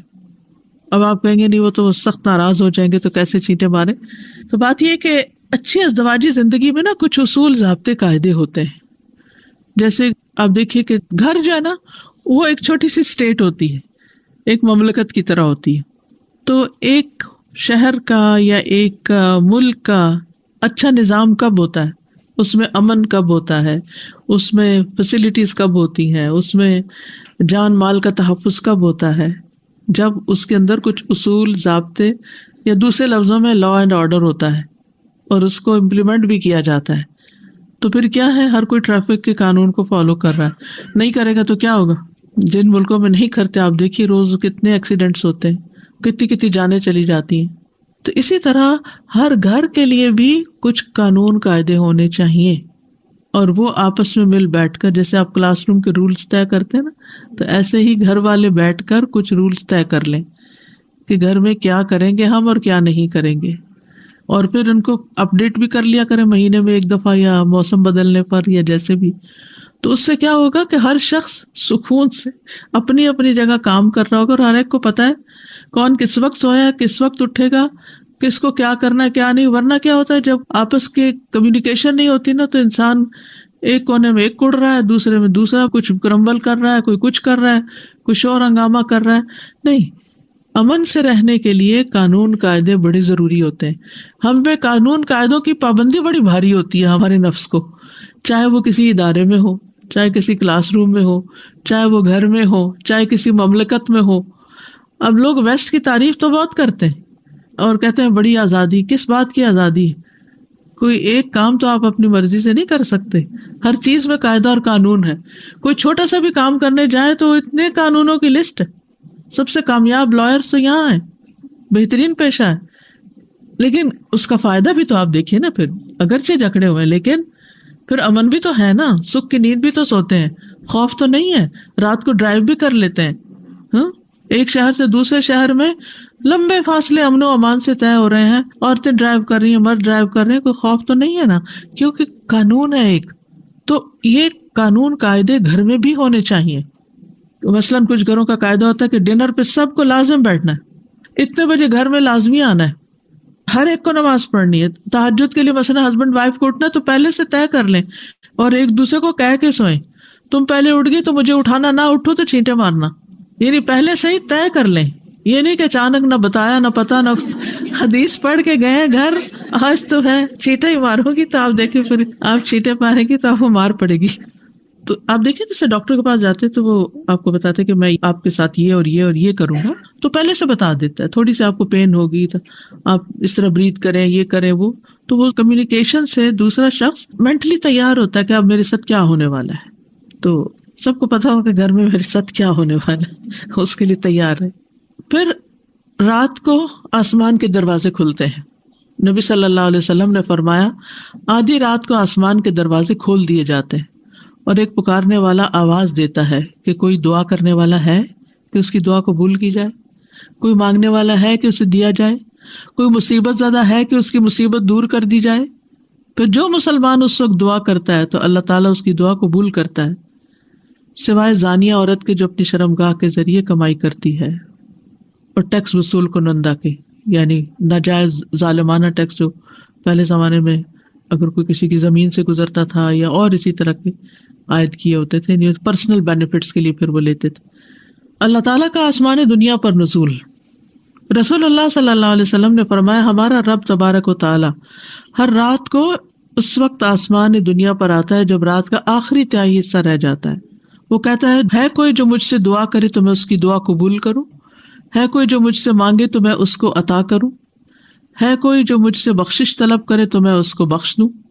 نبی صلی اللہ علیہ وسلم نے فرمایا تمام اوقات سے زیادہ بندہ پچھلی رات میں اپنے رب کے قریب ہوتا ہے، بس اگر تم سے ہو سکے تو تم اس گھڑی میں اللہ کو یاد کرنے والوں میں سے بن جاؤ تو ضرور بن جاؤ. یعنی اس وقت کے لیے دعائیں تیار رکھیں، چاہے کہیں لکھی ہوئی ہو، چاہے دعاؤں کی کتاب ہو یا ایپ ہو یا کچھ بھی ہو. تو آج کل آپ دیکھیں کہ کتنی 6:15 سے اگر آپ 5:30 بھی 6:45 بھی اٹھ جائیں، 6 بجے بھی اٹھ جائیں تو آپ دیکھیں 15 منٹ تو دعاؤں کے لیے ہے نا، اور اللہ کے قریب ہونے کے لیے. نبی صلی اللہ علیہ وسلم نے فرمایا تمام اوقات سے زیادہ بندہ پچھلی رات میں رب کے قریب ہوتا ہے، بس اگر تم سے ہو سکے تو تم اس گھڑی میں اللہ کو یاد کرنے والوں میں سے بن جاؤ تو ضرور بن جاؤ. اور اگر آپ سے نہیں اٹھا جائے، بیمار ہے، تکلیف میں ہے، رات بہت دیر سے سوئے، کوئی بھی وجہ نہیں اٹھ پا رہے، آنکھ کھل گئی ہے تو لیٹے لیٹے ہی ذکر شروع کر دیں. لیٹ کر بھی دعائیں مانگ سکتے ہیں، لیکن دعائیں مانگنا نہ بھولیے، یعنی کچھ نہ کچھ ضرور مانگیے. نیت کر کے سو جانے پر بھی اجر ہے. نبی صلی اللہ علیہ وسلم نے فرمایا جو اپنے بستر پر آئے اور اس کی نیت یہ ہو کہ وہ رات کو اٹھ کر نماز پڑھے گا، پھر اس پر نیند کا ایسا غلبہ ہوا یہاں تک کہ سوتے سوتے صبح ہو گئی، تو اس نے جو نیت کی اس کے لیے وہی اجر لکھ دیا جاتا ہے، اور اس کی نیند اس کے رب کی جانب سے اس پر صدقہ ہوگی. نبی صلی اللہ علیہ وسلم نے فرمایا سلام پھیلاؤ، اچھی گفتگو کرو، صلہ رحمی کرو، اور راتوں کو جب لوگ سو رہے ہو تو تم قیام کرو، تم سلامتی کے ساتھ جنت میں داخل ہو جاؤ گے. آپ دیکھ کتنی خوبصورت، سلام پھیلاؤ. یاد رکھیے بچپن سے بچوں کو سلام کی عادت ڈال دینی چاہیے، اور یہ نہیں کہ انہیں کہا جائے سلام کرو، انہیں سلام کر دیں آپ خود. جب آپ خود بار بار سلام کریں گے تو ان کو عادت بن جائے گی، وہ بھی کرنا شروع کر دیں گے. اچھی گفتگو کرو، یعنی پازیٹیو تھنکنگ ہو تو پازیٹیو گفتگو ہوتی. اچھے موضوعات تلاش کرو گفتگو کے، جس میں نہ غیبت ہو، نہ بہتان ترازی ہو، نہ چغل خوری ہو، نہ کچھ اور اس طرح کا، بلکہ اچھی اچھی باتیں ہوں. اور رشتہ داروں کے ساتھ جوڑو، اور رات کو جب لوگ سو رہے ہو تو قیام کرو. سلامتی سے جنت میں داخل ہو جاؤ گے. ایسے لوگ جنت کے خوبصورت گھروں کے وارث ہیں جو گفتگو میں نرمی کرے. اچھی گفتگو سے مراد نرم گفتگو بھی ہے. کھانا کھلائے، اور رات کو جب لوگ سو رہے ہوں تو اللہ کے لیے قیام کرے. خواتین کے لیے بہت بڑا موقع ہے اجر کمانے کا، کھانا کھلا کر. ہم سمجھتے ہیں صرف گھر سے باہر کھانا کھلانا ہی، یا مہمانوں کو کھانا کھلانا، یا کسی کی دعوت کرنا ہی کھانا کھلانا ہے. گھر والوں کے لیے جو کچھ آپ پکاتے ہیں اور جو بناتے ہیں وہ بھی اس میں شامل ہوتا ہے. السلام علیکم سر. یہ بات ایک یہ موٹیویشنل بات جو مجھے لگی موٹیویشنل اپنے لیے، وہ یہ تھا کہ جب جیسے شروع میں تہجد کا وہ پڑھنا شروع کیا، یہ وہ تو جب یہ پڑھا نا ذکر کہ اللہ سبحانہ وتعالیٰ آتے ہیں اور وہ کہتے ہیں کو مجھ سے مانگنے والا یہ وہ، تو ایک دن ایسے اٹھے دل نہیں چاہتا. میں سوچتی کہ دنیا میں ہمیں کسی سے اگر ملنا ہو نا کسی ہائر پرسنالٹی سے، تو وی آر لائک ہمیں ہوتا ہے کہ پتہ کب ملاقات ہوگی اور ہم ہوتے ہیں. تو ایک دن میں اٹھی میں نے کہا اللہ سبحانہ وتعالیٰ میرا ویٹ کر رہے ہیں. تو ایک نئی اپوزٹ فیلنگ نا، مطلب کہ کہاں کہ ہم دنیا میں کوئی نا کسی کوئی ویٹ کر رہا ہے تو کتنی اچھی فیلنگ ہوتی ہے. اور پھر ہم کہتے ہیں کہ ہماری دعا کیسے کب قبول ہوگی، تو جی قبولیت کا وقت ہے. تو مجھے یہ ہوا کہ اللہ سبحانہ وتعالیٰ ہمارا ویٹ کر رہا ہے، تو وہ مجھے بہت اچھی فیلنگ ہوئی. السلام علیکم رحمۃ اللہ. استاذہ ایک مرتبہ میں شیخ یاسر قاضی کا ایک کوٹ پڑھ رہی تھی کہ اگر ہم تہجد کے وقت نہیں اٹھ سکتے اور ہمیں کسی چیز کی شدید طلب بھی ہے تو ہم اپنی طلب کو دیکھیں کیا واقعی وہ اتنی شدید ہے. سچی طلب ہے واقعی. آج ہی ایسا ہوا تھا کہ میری آنکھ نہیں کھلی تو یہ جو ہے کہ اس کی نیند اس کے رب کی جانب سے اس پر صدقہ ہو گئی. اور کبھی ایسا ہوتا ہے کہ مطلب روز ہی کوئی نہ کوئی پرابلم تو نکل رہا ہوتا ہے نا، تو میں رات کو کہتی ہوں کہ اوکے صبح اللہ سے کہوں گی. بالکل بالکل الحمدللہ. واقعی یہ بڑی اچھی ٹپ ہے کہ دن میں جو مسئلے مسائل ہو، کچھ ہو، کوئی اٹکی ہوئی چیز ہو، تو انسان سوچ رکھے کہ میں صبح بات کروں گی. پوری ہوتی ہے الحمدللہ ہوتی ہیں، واقعی ہوتی ہیں. بالکل. اور پھر یہ کہ باقی تو اللہ کا فیصلہ نا، وہ اب دے، کبھی دے، جب دے، لیکن دعا کر کے ایک تسلی ہو جاتی کہ ہم نے اپنا کام کر لیا، ہم نے مانگ لیا، اس کے سپورٹ کر دیا اپنے معاملات. السلام علیکم ورحمۃ اللہ وبرکاتہ. ایک تو میرا سوال ہے اور ایک میں نے شیئر کرنا ہے. جی. میں نے اپنے بیڈ کے سامنے جو ڈریسر ہے اس کے اوپر میں نے بڑا بڑا لکھ کے لگایا ہوتا ہے وَلَمْ أَكُنْ بِدُعَائِكَ رَبِّ شَقِيًّا، کہ کبھی بھی نا امیدی نہیں ہوتی. بالکل. اور دوسرا میرا سوال یہ تھا کہ جیسے ہم کبھی رات کو اٹھتے ہیں اور اپنے پڑھنے پڑھانے کے لیے، سبق یاد کرنے کے لیے، تو وہ بھی پھر قیام اللیل میں شمار ہو رات کو اٹھنے میں. سلف صالحین اور تہجد کی نماز، یعنی پہلے کے نیک لوگ جو تھے وہ کیسے کرتے تھے، کیا کرتے تھے. داؤد علیہ السلام کا قیام، رسول اللہ صلی اللہ علیہ وسلم نے فرمایا سب سے بہترین نماز داؤد علیہ السلام کی نماز ہے.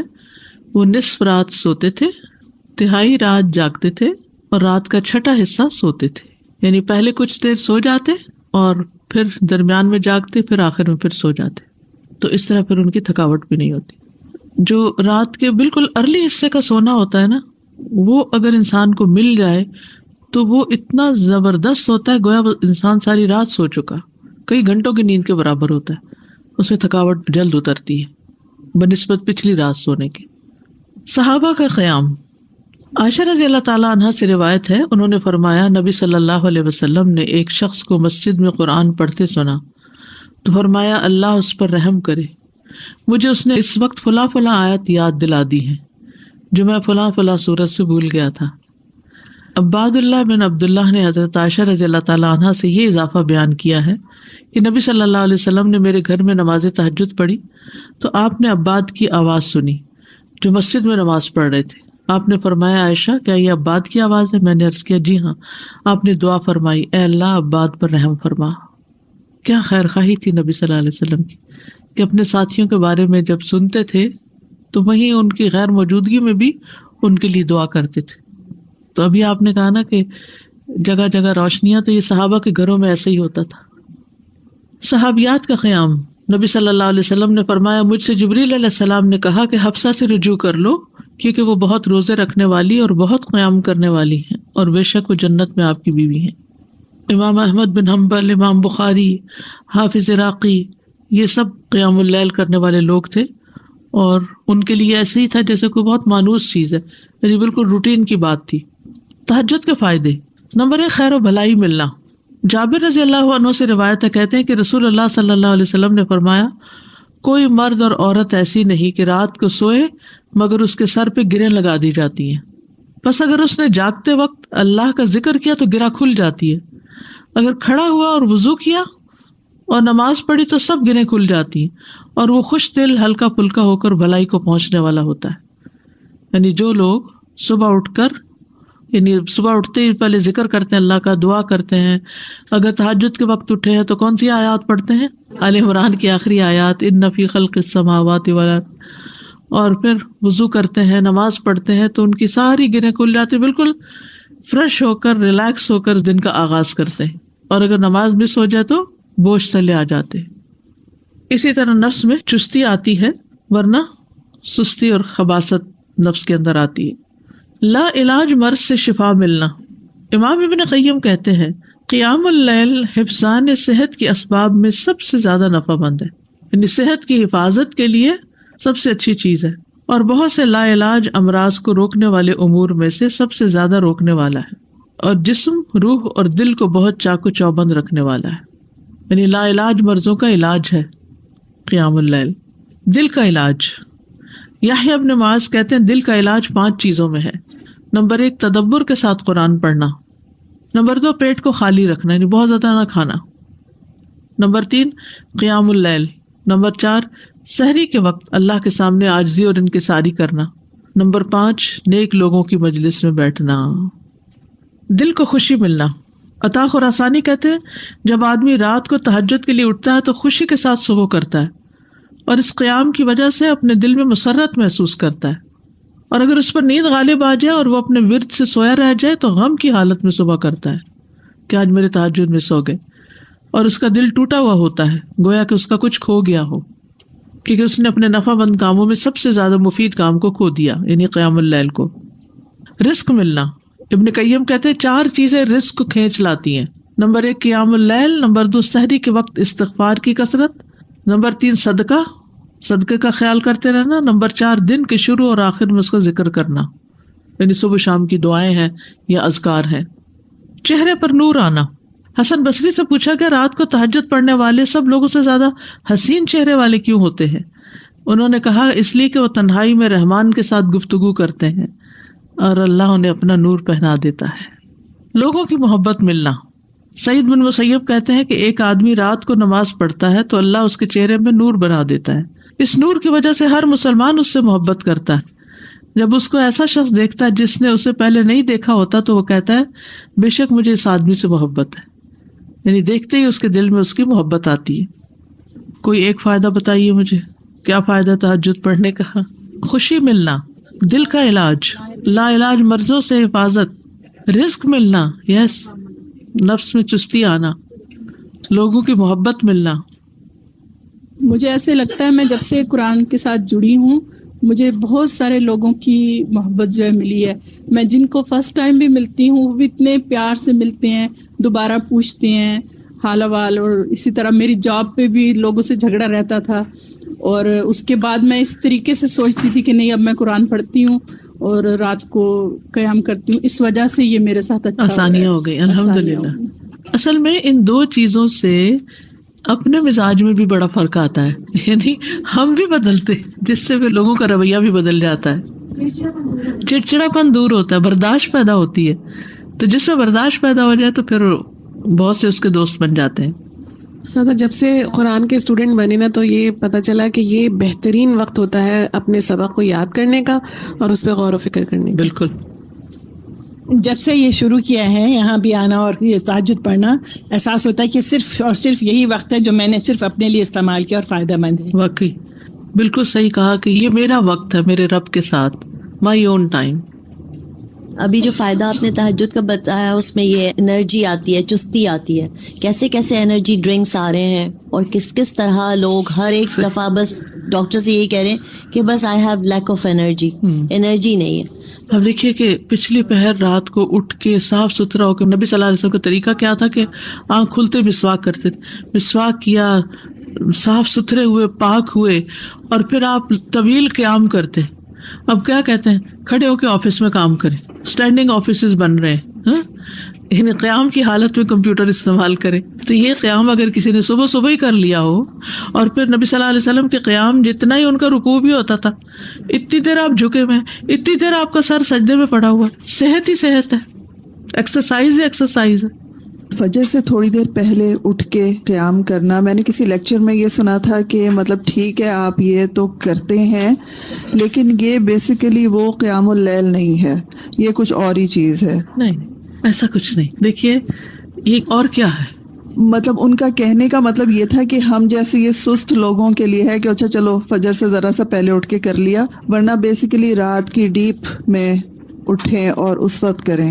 وہ تو بالکل ٹھیک ہے. جیسے بہترین قیام جو ہے وہ داؤد علیہ السلام کا ہے، جو اٹھتے تھے پھر پڑھتے تھے پھر لیٹ جاتے تھے، آدھی رات کے بعد اٹھتے تھے پھر ایک تہائی کے بعد پھر وہ چھٹا حصہ جو تھا پھر دوبارہ سو جاتے تھے.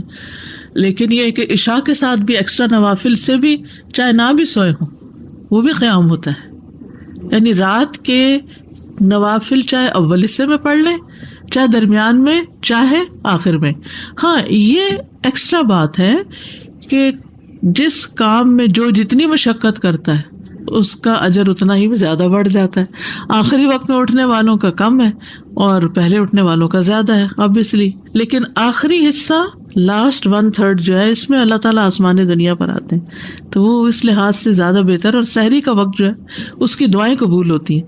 تو اس لیے اس وقت کو یہ نہیں سمجھنا چاہیے کہ یہ صرف سستی کا وقت ہے، بلکہ بڑے اجر کا وقت بھی ہے. اور پھر یہ جو ہم کہتے ہیں نا کسی کو چلو 10 منٹ پہلے اٹھ کے پڑھ لو، یہ صرف اس لیے کہتے ہیں کہ ایک دو پڑھیں گے مزہ آئے گا، پھر 10 کے وہ پیچھے اور 10 چلے جائیں گے. بگننگ بھی ہے بالکل، اسٹیپ بائی اسٹیپ، تھوڑا تھوڑا. ورنہ ایک دو دن تو جذبات میں آ کے اٹھیں گے تو پھر چوتھے دن پھر سوچ پڑے ہوں گے. تہجد کا وقت عشاء کے بعد سے طلوع فجر تک، عشاء کے بعد سے طلوع فجر تک نبی صلی اللہ علیہ وسلم نے فرمایا اللہ نے تمہیں مزید ایک نماز عطا کی ہے جو کہ وتر یعنی تہجد ہے. اسے نماز عشاء اور نماز فجر کے درمیانی وقفے میں پڑھ لیا کرو. ٹھیک ہے نا، یہ سلسلہ صحیحہ کی حدیث ہے. کب سے کب تک ہے تہجد کا وقت؟ عشاء کے بعد سے فجر تک. اٹھنے کا بہترین وقت مسند احمد کی روایت ہے، ابو مسلم سے روایت ہے کہ میں نے ابو ذر رضی اللہ عنہ سے پوچھا رات کے کس حصے میں قیام کرنا سب سے افضل ہے؟ ابو ذر رضی اللہ عنہ نے کہا میں نے بھی رسول اللہ صلی اللہ علیہ وسلم سے اسی طرح سوال کیا تھا جس طرح تم نے مجھ سے کیا. آپ نے فرمایا رات کے پچھلے پہر، یہ رات کے پچھلے پہر یا نصف رات میں، لیکن ایسا کرنے والے بہت تھوڑے ہیں. یعنی مشکل ہے نا آدھی رات کو اٹھنا. آپ مثلاً سوئے ہیں 10 بجے اور 12 بجے پھر اٹھ جائیں تو مشکل ہوگا. رات کے آخری حصے میں قیام کرنا. جابر رضی اللہ عنہ سے روایت ہے، انہوں نے کہا میں نے نبی صلی اللہ علیہ وسلم کو فرماتے ہوئے سنا تم میں سے جسے یہ خدشہ ہو کہ وہ رات کے آخر میں نہیں اٹھ سکے گا تو وہ وتر پڑھ لے پھر سو جائے، اور جسے رات کے قیام کا یقین ہو وہ رات کے آخر میں وتر پڑھے، کیونکہ رات کے آخری حصے میں قرات کے وقت حاضری دی جاتی ہے اور یہ بہتر ہے. ٹھیک ہے، تو رات کا آخری حصہ بھی اچھا ہے. آخری پہر دعاؤں کی قبولیت کا وقت بھی ہے.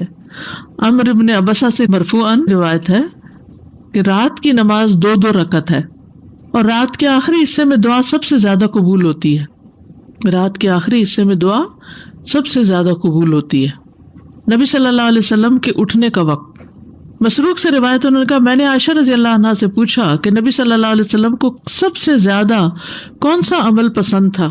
انہوں نے فرمایا وہ عمل جو ہمیشہ ہوتا رہے. میں نے کہا آپ رات کو کب اٹھتے تھے؟ انہوں نے فرمایا جب مرغ کی آواز سنتے تو اٹھ جاتے. اب دیکھیے اس کو گھڑیاں نہیں تھی لیکن اللہ نے نیچرلی یعنی کہ ایک وقت تہجد کا جو تھا اس میں مرغ اذان دیتا ہے تو وہ بھی ایک الارم کی طرح ہے. آپ کو پتہ ہے کراچی کا تو کچھ نہ کچھ ہے، اس لیے کہ فرسٹ ٹائم کراچی میں میرے ساتھ یہ ایکسپیرینس ہوا کہ رات کے وقت کبے بول رہے ہیں، رات کے وقت کبے بول رہے تھے. یہ فرسٹ ٹائم میں نے دیکھا تو میں نے کہا یہ کیا ہوا ہے، یعنی میں پریشان ہو گئی جب شروع میں گئی وہاں، یہ کیا ہو رہا ہے. پھر مجھے سمجھ میں آیا کہ یہاں کراچی میں تو ساری رات ٹریفک چل رہی ہوتی ہے اور لوگ جاگ رہے ہوتے ہیں کہ کراچی میں لوگ رات کو زیادہ جاگتے ہیں، تو وہ پھر کبھی بھی جاگنے لگ گئے. کھانا ملتا ہے، بالکل کھانا بھی ملتا ہے. آپ دیکھیں ریسٹورینٹس کے باہر وہ پرندے اڑ کے رات کے وقت آ کے بیٹھ کے جاتے ہیں کیونکہ دن کو وہ سب بند پڑا ہوتا ہے بیچارے، ان کا رزق بھی رات کو کھلتا ہے. ان کا یعنی کہ وہ سارا سسٹم ڈسٹرب ہو چکا ہے، جیسے انسان ڈسٹرب ہو گئے تو پرندے بھی ڈسٹرب ہو گئے. حضرت عائشہ سے روایت فرماتی ہیں آپ صلی اللہ علیہ وسلم شروع رات میں سوتے اور آخر رات میں بیدار ہو کر تہجد کی نماز پڑھتے. نبی صلی اللہ علیہ وسلم کا نصف رات کو اٹھنا، آدھی رات کو، یہ وہ حضرت ابن عباس والی روایت ہے جس میں ابن عباس آپ صلی اللہ علیہ وسلم کے گھر میں آ کر رکے تھے اور پھر جب آدھی رات گزر گئی تو آپ بیدار ہو کر تہجد پڑھنے لگے. نبی صلی اللہ علیہ وسلم کا سحری سے قبل نماز سے فارغ ہونا. حضرت عائشہ کہتی ہیں کہ جب سحری کا وقت ہوتا تو میں نبی صلی اللہ علیہ وسلم کو اپنے پاس سویا ہوا ہی پاتی، یعنی آپ تہجد پڑھ کے دوبارہ سو جاتے تھے. حضرت عائشہ سے روایتیں بیان کرتی ہیں کہ بلا شبہ اللہ عز و جل رسول اللہ صلی اللہ علیہ وسلم کو رات میں جگا دیتے، چنانچہ صبح نہ ہو پاتی کہ آپ اپنے معمول کی عبادت سے فارغ ہو چکے ہوتے تھے. یہاں تک کوئی بات کرنا چاہیں؟ السلام علیکم استاذہ. کل میں نے کسی کے یہاں سنا تھا کہ وہ فیض سید کا لیکچر تھا، تو کہہ رہے تھے کہ میں جب کہیں سفر سے واپس آ رہے تھے تو دیکھا تو پہلے میں ہندوؤں کے محلے سے گزرا تو رات کو سارے بتیاں بند تھی، سب کچھ وہ خاموشی تھی کیونکہ انڈیا میں الگ الگ محلے ہوتے ہیں. تو پھر جب مسلمانوں کے ایریا سے گزرا تو بولے وہاں سب اتنی چہل پہل تھی اور اتنا ہنگامہ تھا، کھانے وہ ہو رہے ہیں. تو بولے میں نے جا کے دکان والوں سے کہا کہ آپ لوگ یہ کیا کر رہے ہیں، جا کے سو جائیں اور دوسرے دن دیکھیں 2 دن لوگ نہیں آئیں گے اور بعد میں آ جائیں گے. تو کہنے لگے کہ نہیں یہی تو کمائی کا وقت ہوتا ہے، ہمارے لوگ تو اسی وقت تو آتے ہیں. تو بولے یہ فرق ہو گیا ہے ہمارے میں، اور جبکہ ہم کو رات کو سونے کا حکم ہے.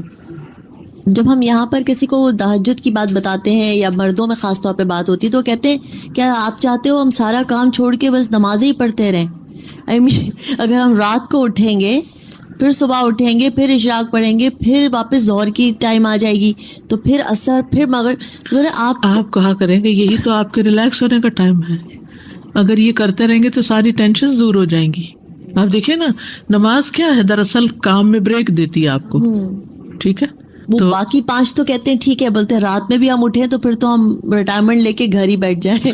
دیکھیے ایسے لوگ بھی موجود ہیں کہ جو کام بھی کرتے ہیں اور اللہ ان کو توفیق دیتا ہے تو یہ کچھ بھی کر لیتے ہیں، تھوڑا وقت نکال لیتے ہیں.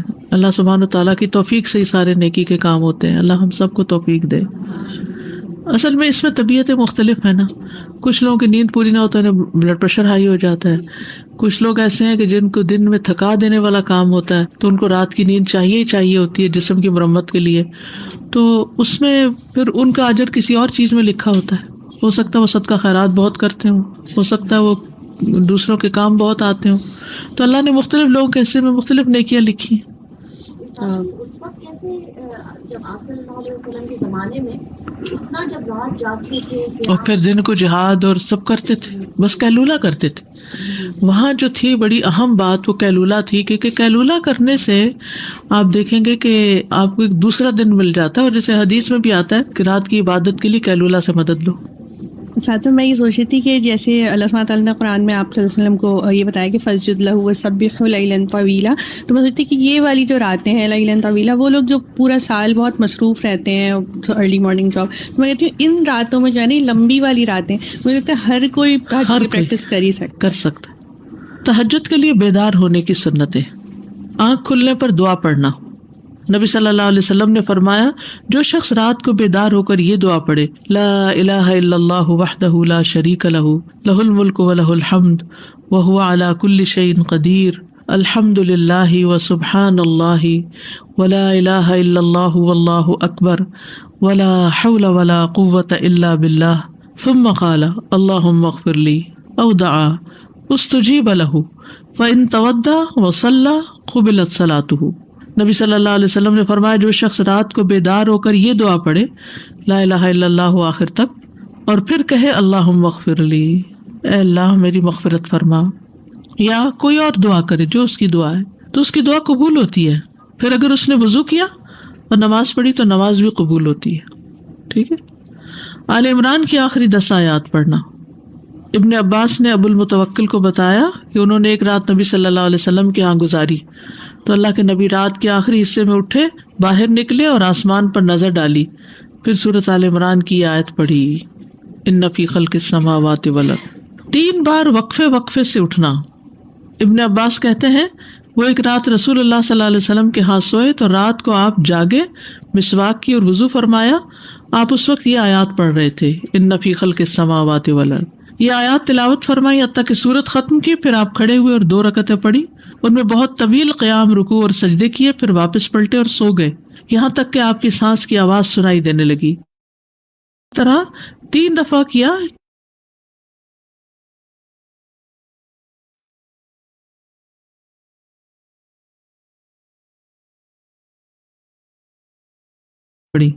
ہر دفعہ آپ مسواک کرتے، وضو فرماتے اور ان آیات کی تلاوت فرماتے. پھر آپ نے 3 وتر پڑھے، پھر مؤذن نے اذان دی تو آپ نماز کے لیے باہر تشریف لے گئے. یعنی بار بار وضو کیا، بار بار مسواک کیا اور بار بار ان فی خلق پڑھا اور عبادت کی. بیدار ہوتے ہی مسواک کرنا. ابن عمر سے مرفوعاً مروی ہے کہ آپ صلی اللہ علیہ وسلم جب سوتے تو مسواک آپ کے پاس ہوتی، جب بیدار ہوتے تو مسواک سے ابتدا کرتے. اسی طرح جب آپ تہجد کے لیے کھڑے ہوتے تو اپنا منہ مسواک سے اچھی طرح صاف کرتے. 2 رکعتیں پڑھ کر سلام پھیرتے اور مسواک کرتے. سبحان اللہ، کس کثرت کے ساتھ منہ صاف کرتے. صحابہ کو بھی حکم دیا جاتا کہ رات کو اٹھے تو مسواک کریں. پھر درمیانہ وضو کرنا. ابن عباس سے روایت ہے، انہوں نے کہا میں نے ایک رات اپنی خالہ میمونہ کے ہاں گزاری. نبی صلی اللہ علیہ وسلم رات کو اٹھے اور اپنی ضرورت کی جگہ آئے، پھر اپنا چہرہ اور دونوں ہاتھ دھوئے، پھر سو گئے اور پھر اٹھے اور مشکیزے کے پاس آئے، اس کا بندھن کھولا، پھر 2 وضو کے درمیان کا وضو کیا، یعنی ہلکا سا وضو، اور پانی زیادہ استعمال نہیں کیا اور اچھی طرح وضو کیا، پھر اٹھے اور نماز شروع کی. یہاں تک اگر کوئی بات پوچھنی ہے تو. مجھے ذہن میں یہ بات آ رہی تھی کہ یہ جو وقفے سے اٹھنا ہے تو یہ تجربہ ہے کہ ایک نیند کا ایک سائیکل ہوتا ہے، ہر 1.5 گھنٹے کے بعد آنکھ کھل جاتی ہے. جی بالکل صحیح کہا آپ نے. تو یہ سبحان اللہ، یہ اللہ نے خود ہی نظام رکھا ہے، اگر اس سے فائدہ اٹھا لیں تو. بالکل انسان کو سائڈ بدلنے کی ضرورت پیش آتی ہے اور اس وقت ایک دفعہ تو پوری آنکھ کھلی جاتی ہے.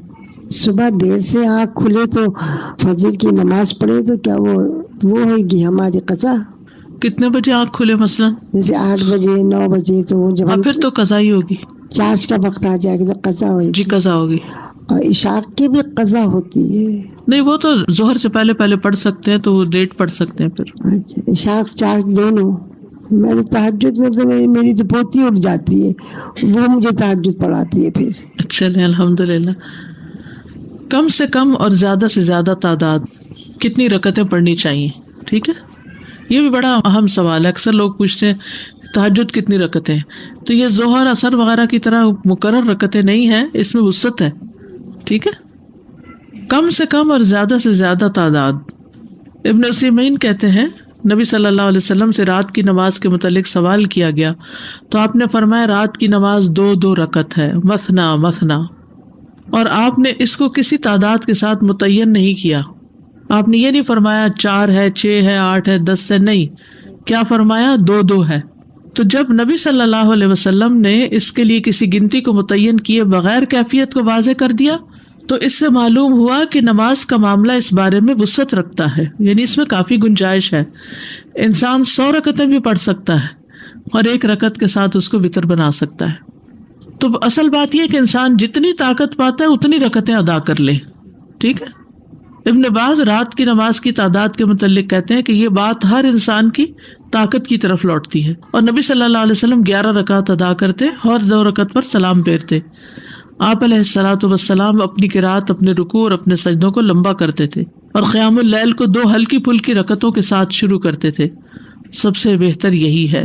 اور اگر وہ 3 5 یا اس سے بھی زیادہ پڑھتا تو کوئی حرج نہیں، ہر ایک اپنی طاقت کے مطابق ادا کرے گا، اس میں کوئی حد نہیں. لیکن سب سے افضل صورت 11 رکعت نماز پڑھنا ہے، 8 تہجد اور 3 وتر. نبی صلی اللہ علیہ وسلم کا رمضان اور غیر رمضان میں 11 رکعت سے زیادہ نہ پڑھنا. ابو سلمہ بن عبد الرحمن سے روایت ہے، انہوں نے عائشہ رضی اللہ تعالیٰ عنہا سے پوچھا، اور یہ صحیح مسلم کی روایت ہے، کہ رمضان میں رسول اللہ صلی اللہ علیہ وسلم کی نماز کیسے ہوتی تھی؟ انہوں نے جواب دیا، رسول اللہ صلی اللہ علیہ وسلم رمضان اور اس کے علاوہ دوسرے مہینوں میں فجر سے پہلے 11 رکعتوں سے زیادہ نہیں پڑھتے تھے. شیخ البانی کہتے کہ صحیح نص کے ذریعے رسول اللہ صلی اللہ علیہ وسلم کے فعل سے قیام اللیل کی رکعات کی تعداد 11 ثابت ہے، اور جب ہم اس میں غور کرتے ہیں تو ہمارے لیے انتہائی واضح طور پہ ظاہر ہو جاتا ہے کہ آپ اپنی پوری زندگی اس گنتی پر قائم رہے، خواہ رمضان ہو یا اس کے علاوہ، آپ اس سے زیادہ نہیں پڑھتے تھے. جہاں 13 کی بات آتی ہے نا تو وہ 2 سنت فجر کی بھی شامل کر لیتے ہیں. حضرت عائشہ سے روایت ہے، نبی صلی اللہ علیہ وسلم رات کو 11 رکعتیں پڑھتے، 8 رکعتیں تہجد اور 3 وتر. کبھی 9 رکعتیں بھی پڑھی ہیں آپ نے، ٹھیک ہے، کبھی 7 رکعتیں بھی ادا کی ہیں آپ نے، اور 7 سے کم نہیں پڑھی، یعنی 6 پڑھ کے 1 وتر کیا ہے، 7 سے کم نہیں پڑھی اور 13 سے زیادہ نہیں پڑھی. رکعات کی ادائیگی کا طریقہ کیا ہے؟ 2 کر کے پڑھنا. حضرت عبداللہ بن عمر سے روایت، انہوں نے کہا، ایک آدمی نے پوچھا کہ اللہ کے رسول رات کی نماز کیسے ادا کی جائے؟ آپ نے فرمایا، رات کی نماز 2 رکعتیں ہیں، جب صبح ہونے کا اندیشہ ہو تو 1 وتر پڑھ لو. جب آپ تہجد پڑھتے تو ہر 2 رکعتوں کے بعد سلام پھیرتے اور 2 ہلکی رکعتوں سے آغاز کرتے. زید بن خالد جوہنی سے روایت ہے، انہوں نے کہا، میں آج رسول اللہ صلی اللہ علیہ وسلم کی نماز کا مشاہدہ کروں گا، یعنی رات کی نماز کا.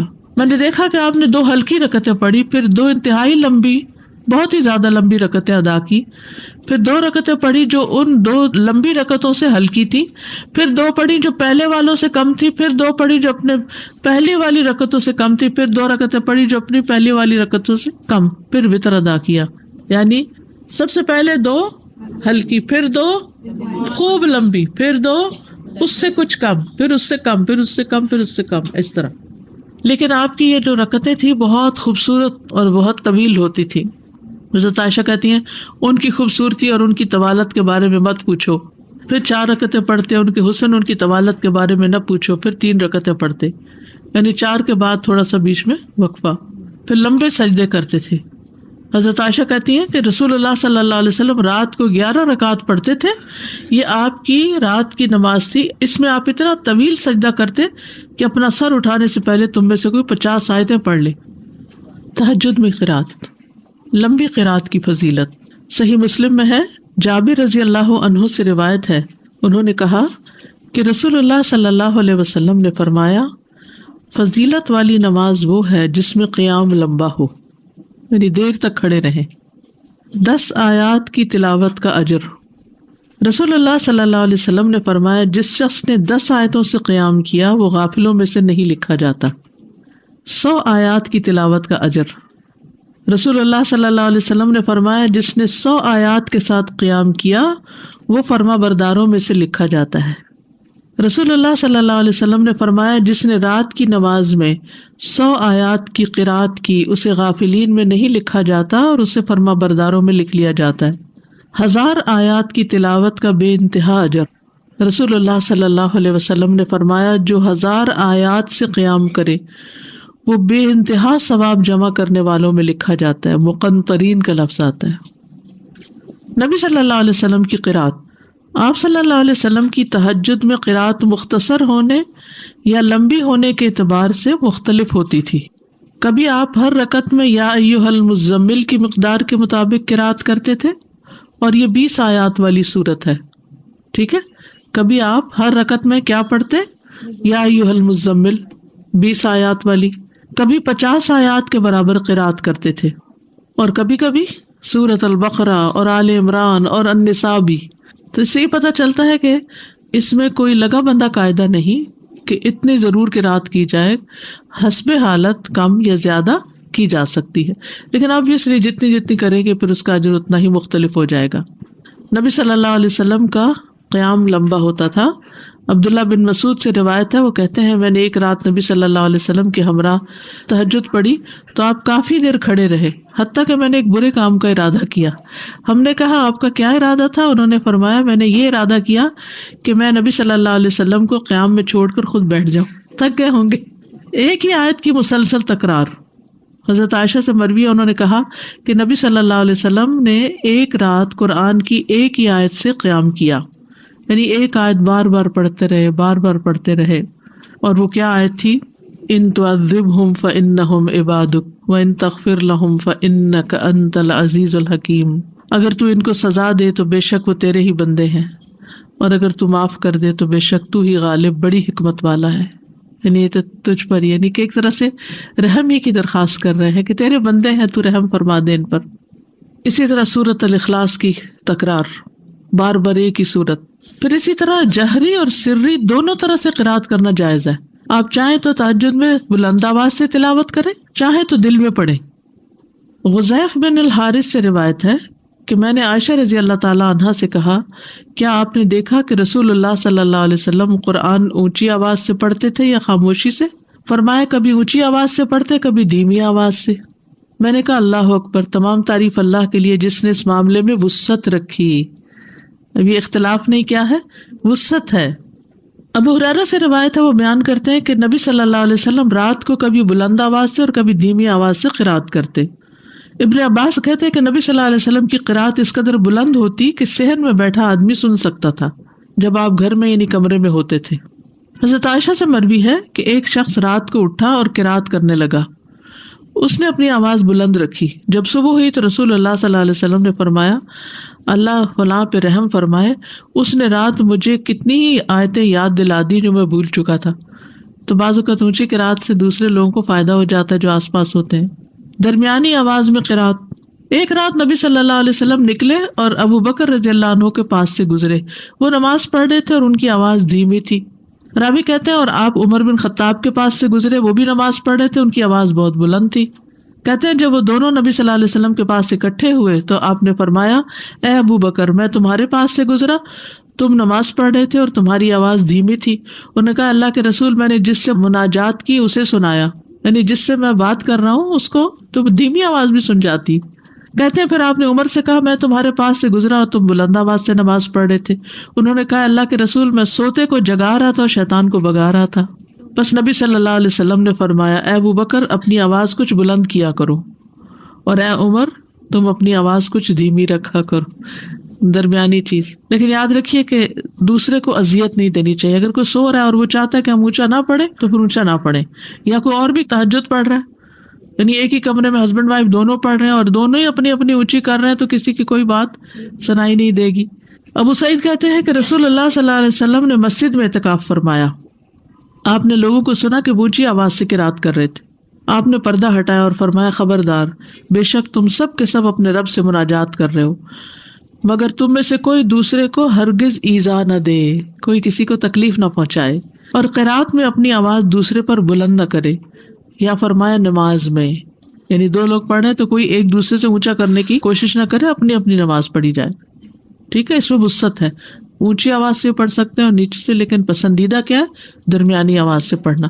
لیکن اگر کوئی اور ساتھ پڑھ رہا ہو، مثلاً آپ نے دیکھا ہوگا کہ بعض اوقات آپ پڑھتے ہوئے بھول جاتے ہیں اگر بیچ میں کوئی اور کسی بھی چیز کی آواز آ رہی، تو اس صورت میں اگر دوسرے ہوں تو ان کی رعایت کرنی چاہیے۔ اس وسعت کا فائدہ یہ ہے نا، جیسے سجدے کی دعائیں یا رکوع کی یا اور اسی طرح کی، تو کبھی ایک پڑھ لیں کبھی دوسری پڑھ لیں، تو اس سے نماز کے اندر ایک خوبصورتی رہتی ہے، ایک توجہ رہتی ہے۔ السلام علیکم۔ تہجد کی نماز میں ہم قرآن کھول کے پڑھ سکتے کیونکہ زبانی تو اتنا یاد نہیں ہوتا؟ جی پڑھ سکتے۔ تہجد کی دعائیں، ابن عباس کہتے ہیں کہ رسول اللہ صلی اللہ علیہ وسلم جب رات کی آخری تہائی میں نماز کے لیے اٹھتے تو فرماتے، یہ دعا آپ نے یاد کی ہے نا، اس کو پڑھیے۔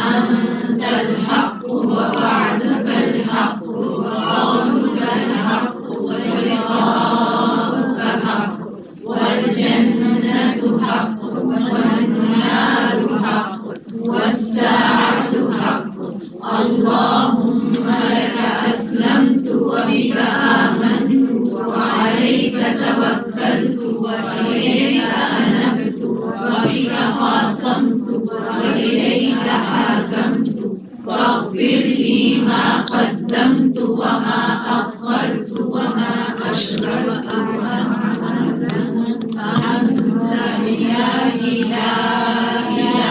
إلا أنت. تھوڑے بہت آگے پیچھے ہونے سے کوئی فرق نہیں پڑتا. پھر ہے ہدایت کا سوال کرنا. ابو سلمہ بن عبد الرحمن بن عوف سے روایت ہے، کہتے ہیں کہ میں نے ام المومنین عائشہ رضی اللہ تعالی عنہا سے پوچھا کہ اللہ کے نبی جب رات میں نماز کے لیے کھڑے ہوتے تو کس دعا سے نماز کا آغاز فرماتے؟ انہوں نے فرمایا جب آپ رات میں نماز کے لیے کھڑے ہوتے تو اپنی نماز اس دعا سے شروع کرتے. پڑھیے. اللهم رب جبرائيل وميكائيل وإسرافيل فاطر السماوات والأرض عالم الغيب والشهادة أنت تحكم بين عبادك فيما كانوا فيه يختلفون اهدني لما اختلف فيه من الحق بإذنك إنك تهدي من تشاء إلى صراط مستقيم. آمین. شیطان سے بچنے کے لیے اللہ کی پناہ لینا. ابو سعید خدری بیان کرتے ہیں کہ رسول اللہ صلی اللہ علیہ وسلم جب رات کو قیام فرماتے تو اللہ اکبر کہتے، پھر سبحانک اللہم و بحمدک و تبارک اسمک و تعالی جدک و لا الہ غیرک کہتے، پھر 3 بار لا الہ الا اللہ کہتے، 3 بار اللہ اکبر کبیرہ کہتے، اس کے بعد اعوذ باللہ السمیع العلیم من الشیطان الرجیم من ہمزہ و نفخہ و نفثہ پڑھتے.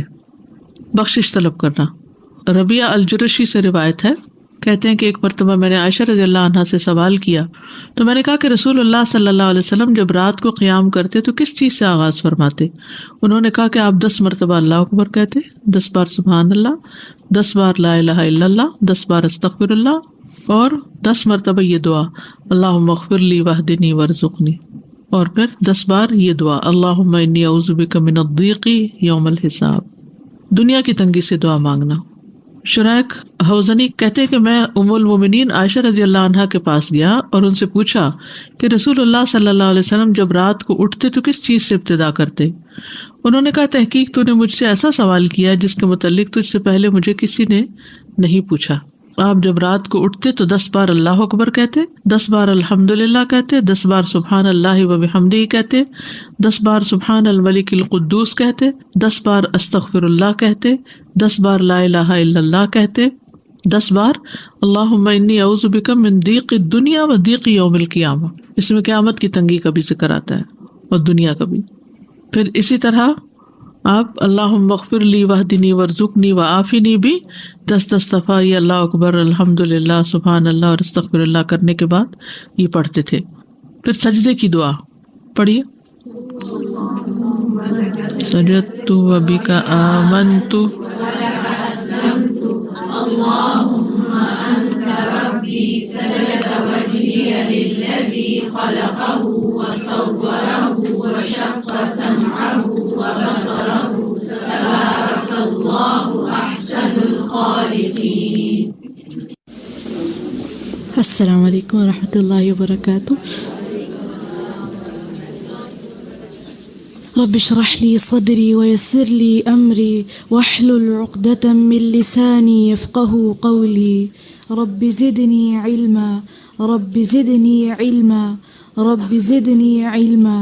اللهم فقهنا في الدين اللهم فقهنا في الدين اللهم فقهنا في الدين. اللهم إني أسألك علما نافعا وعملا متقبلا ورزقا طيبا. اللهم انفعنا بما علمتنا وعلمنا ما ينفعنا وزدنا علما.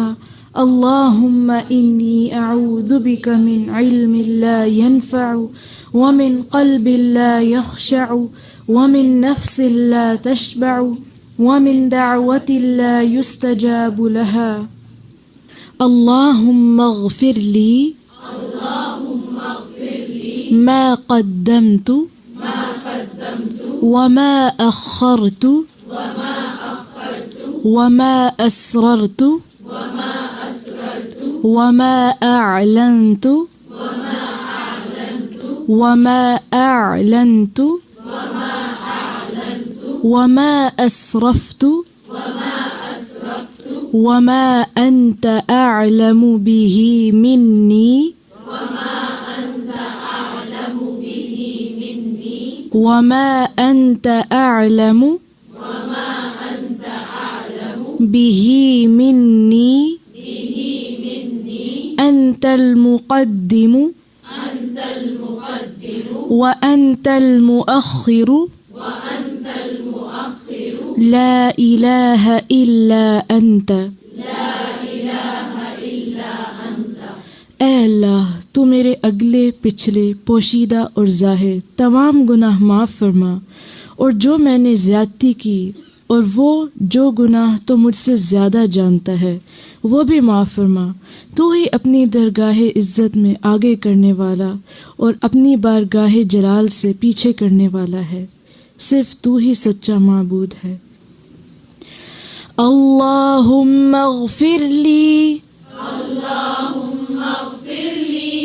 اللہم اغفر لی ما قدمت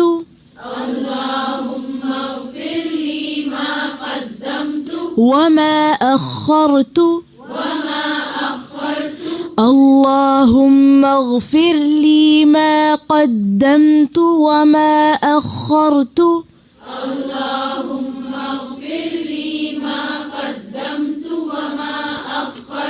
وما أسررت وما أعلنت وما أسرفت وما أنت أعلم به مني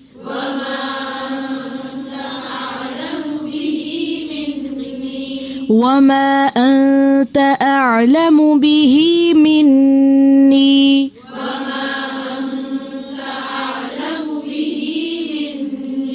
أنت المقدم وأنت المؤخر أنت المقدم وأنت المؤخر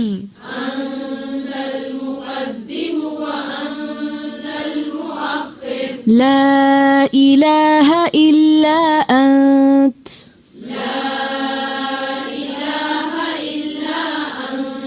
اللهم اغفر لي ما قدمت وما أخرت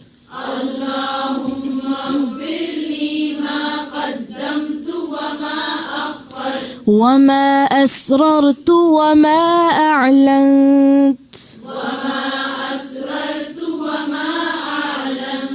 وما أسرفت وما أنت أعلم به مني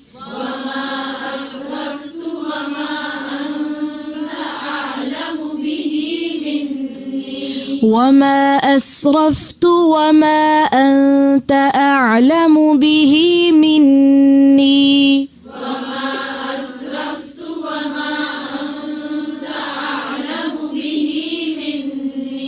أنت المقدم وأنت المؤخر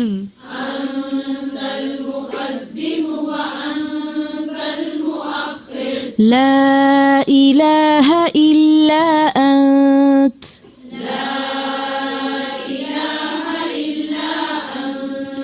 پھر سے پڑھیں اللهم اغفر لي ما قدمت وما أخرت وما أسررت وما أعلنت وما أسرفت وما أنت أعلم به مني أنت المقدم وأنت المؤخر لا إله إلا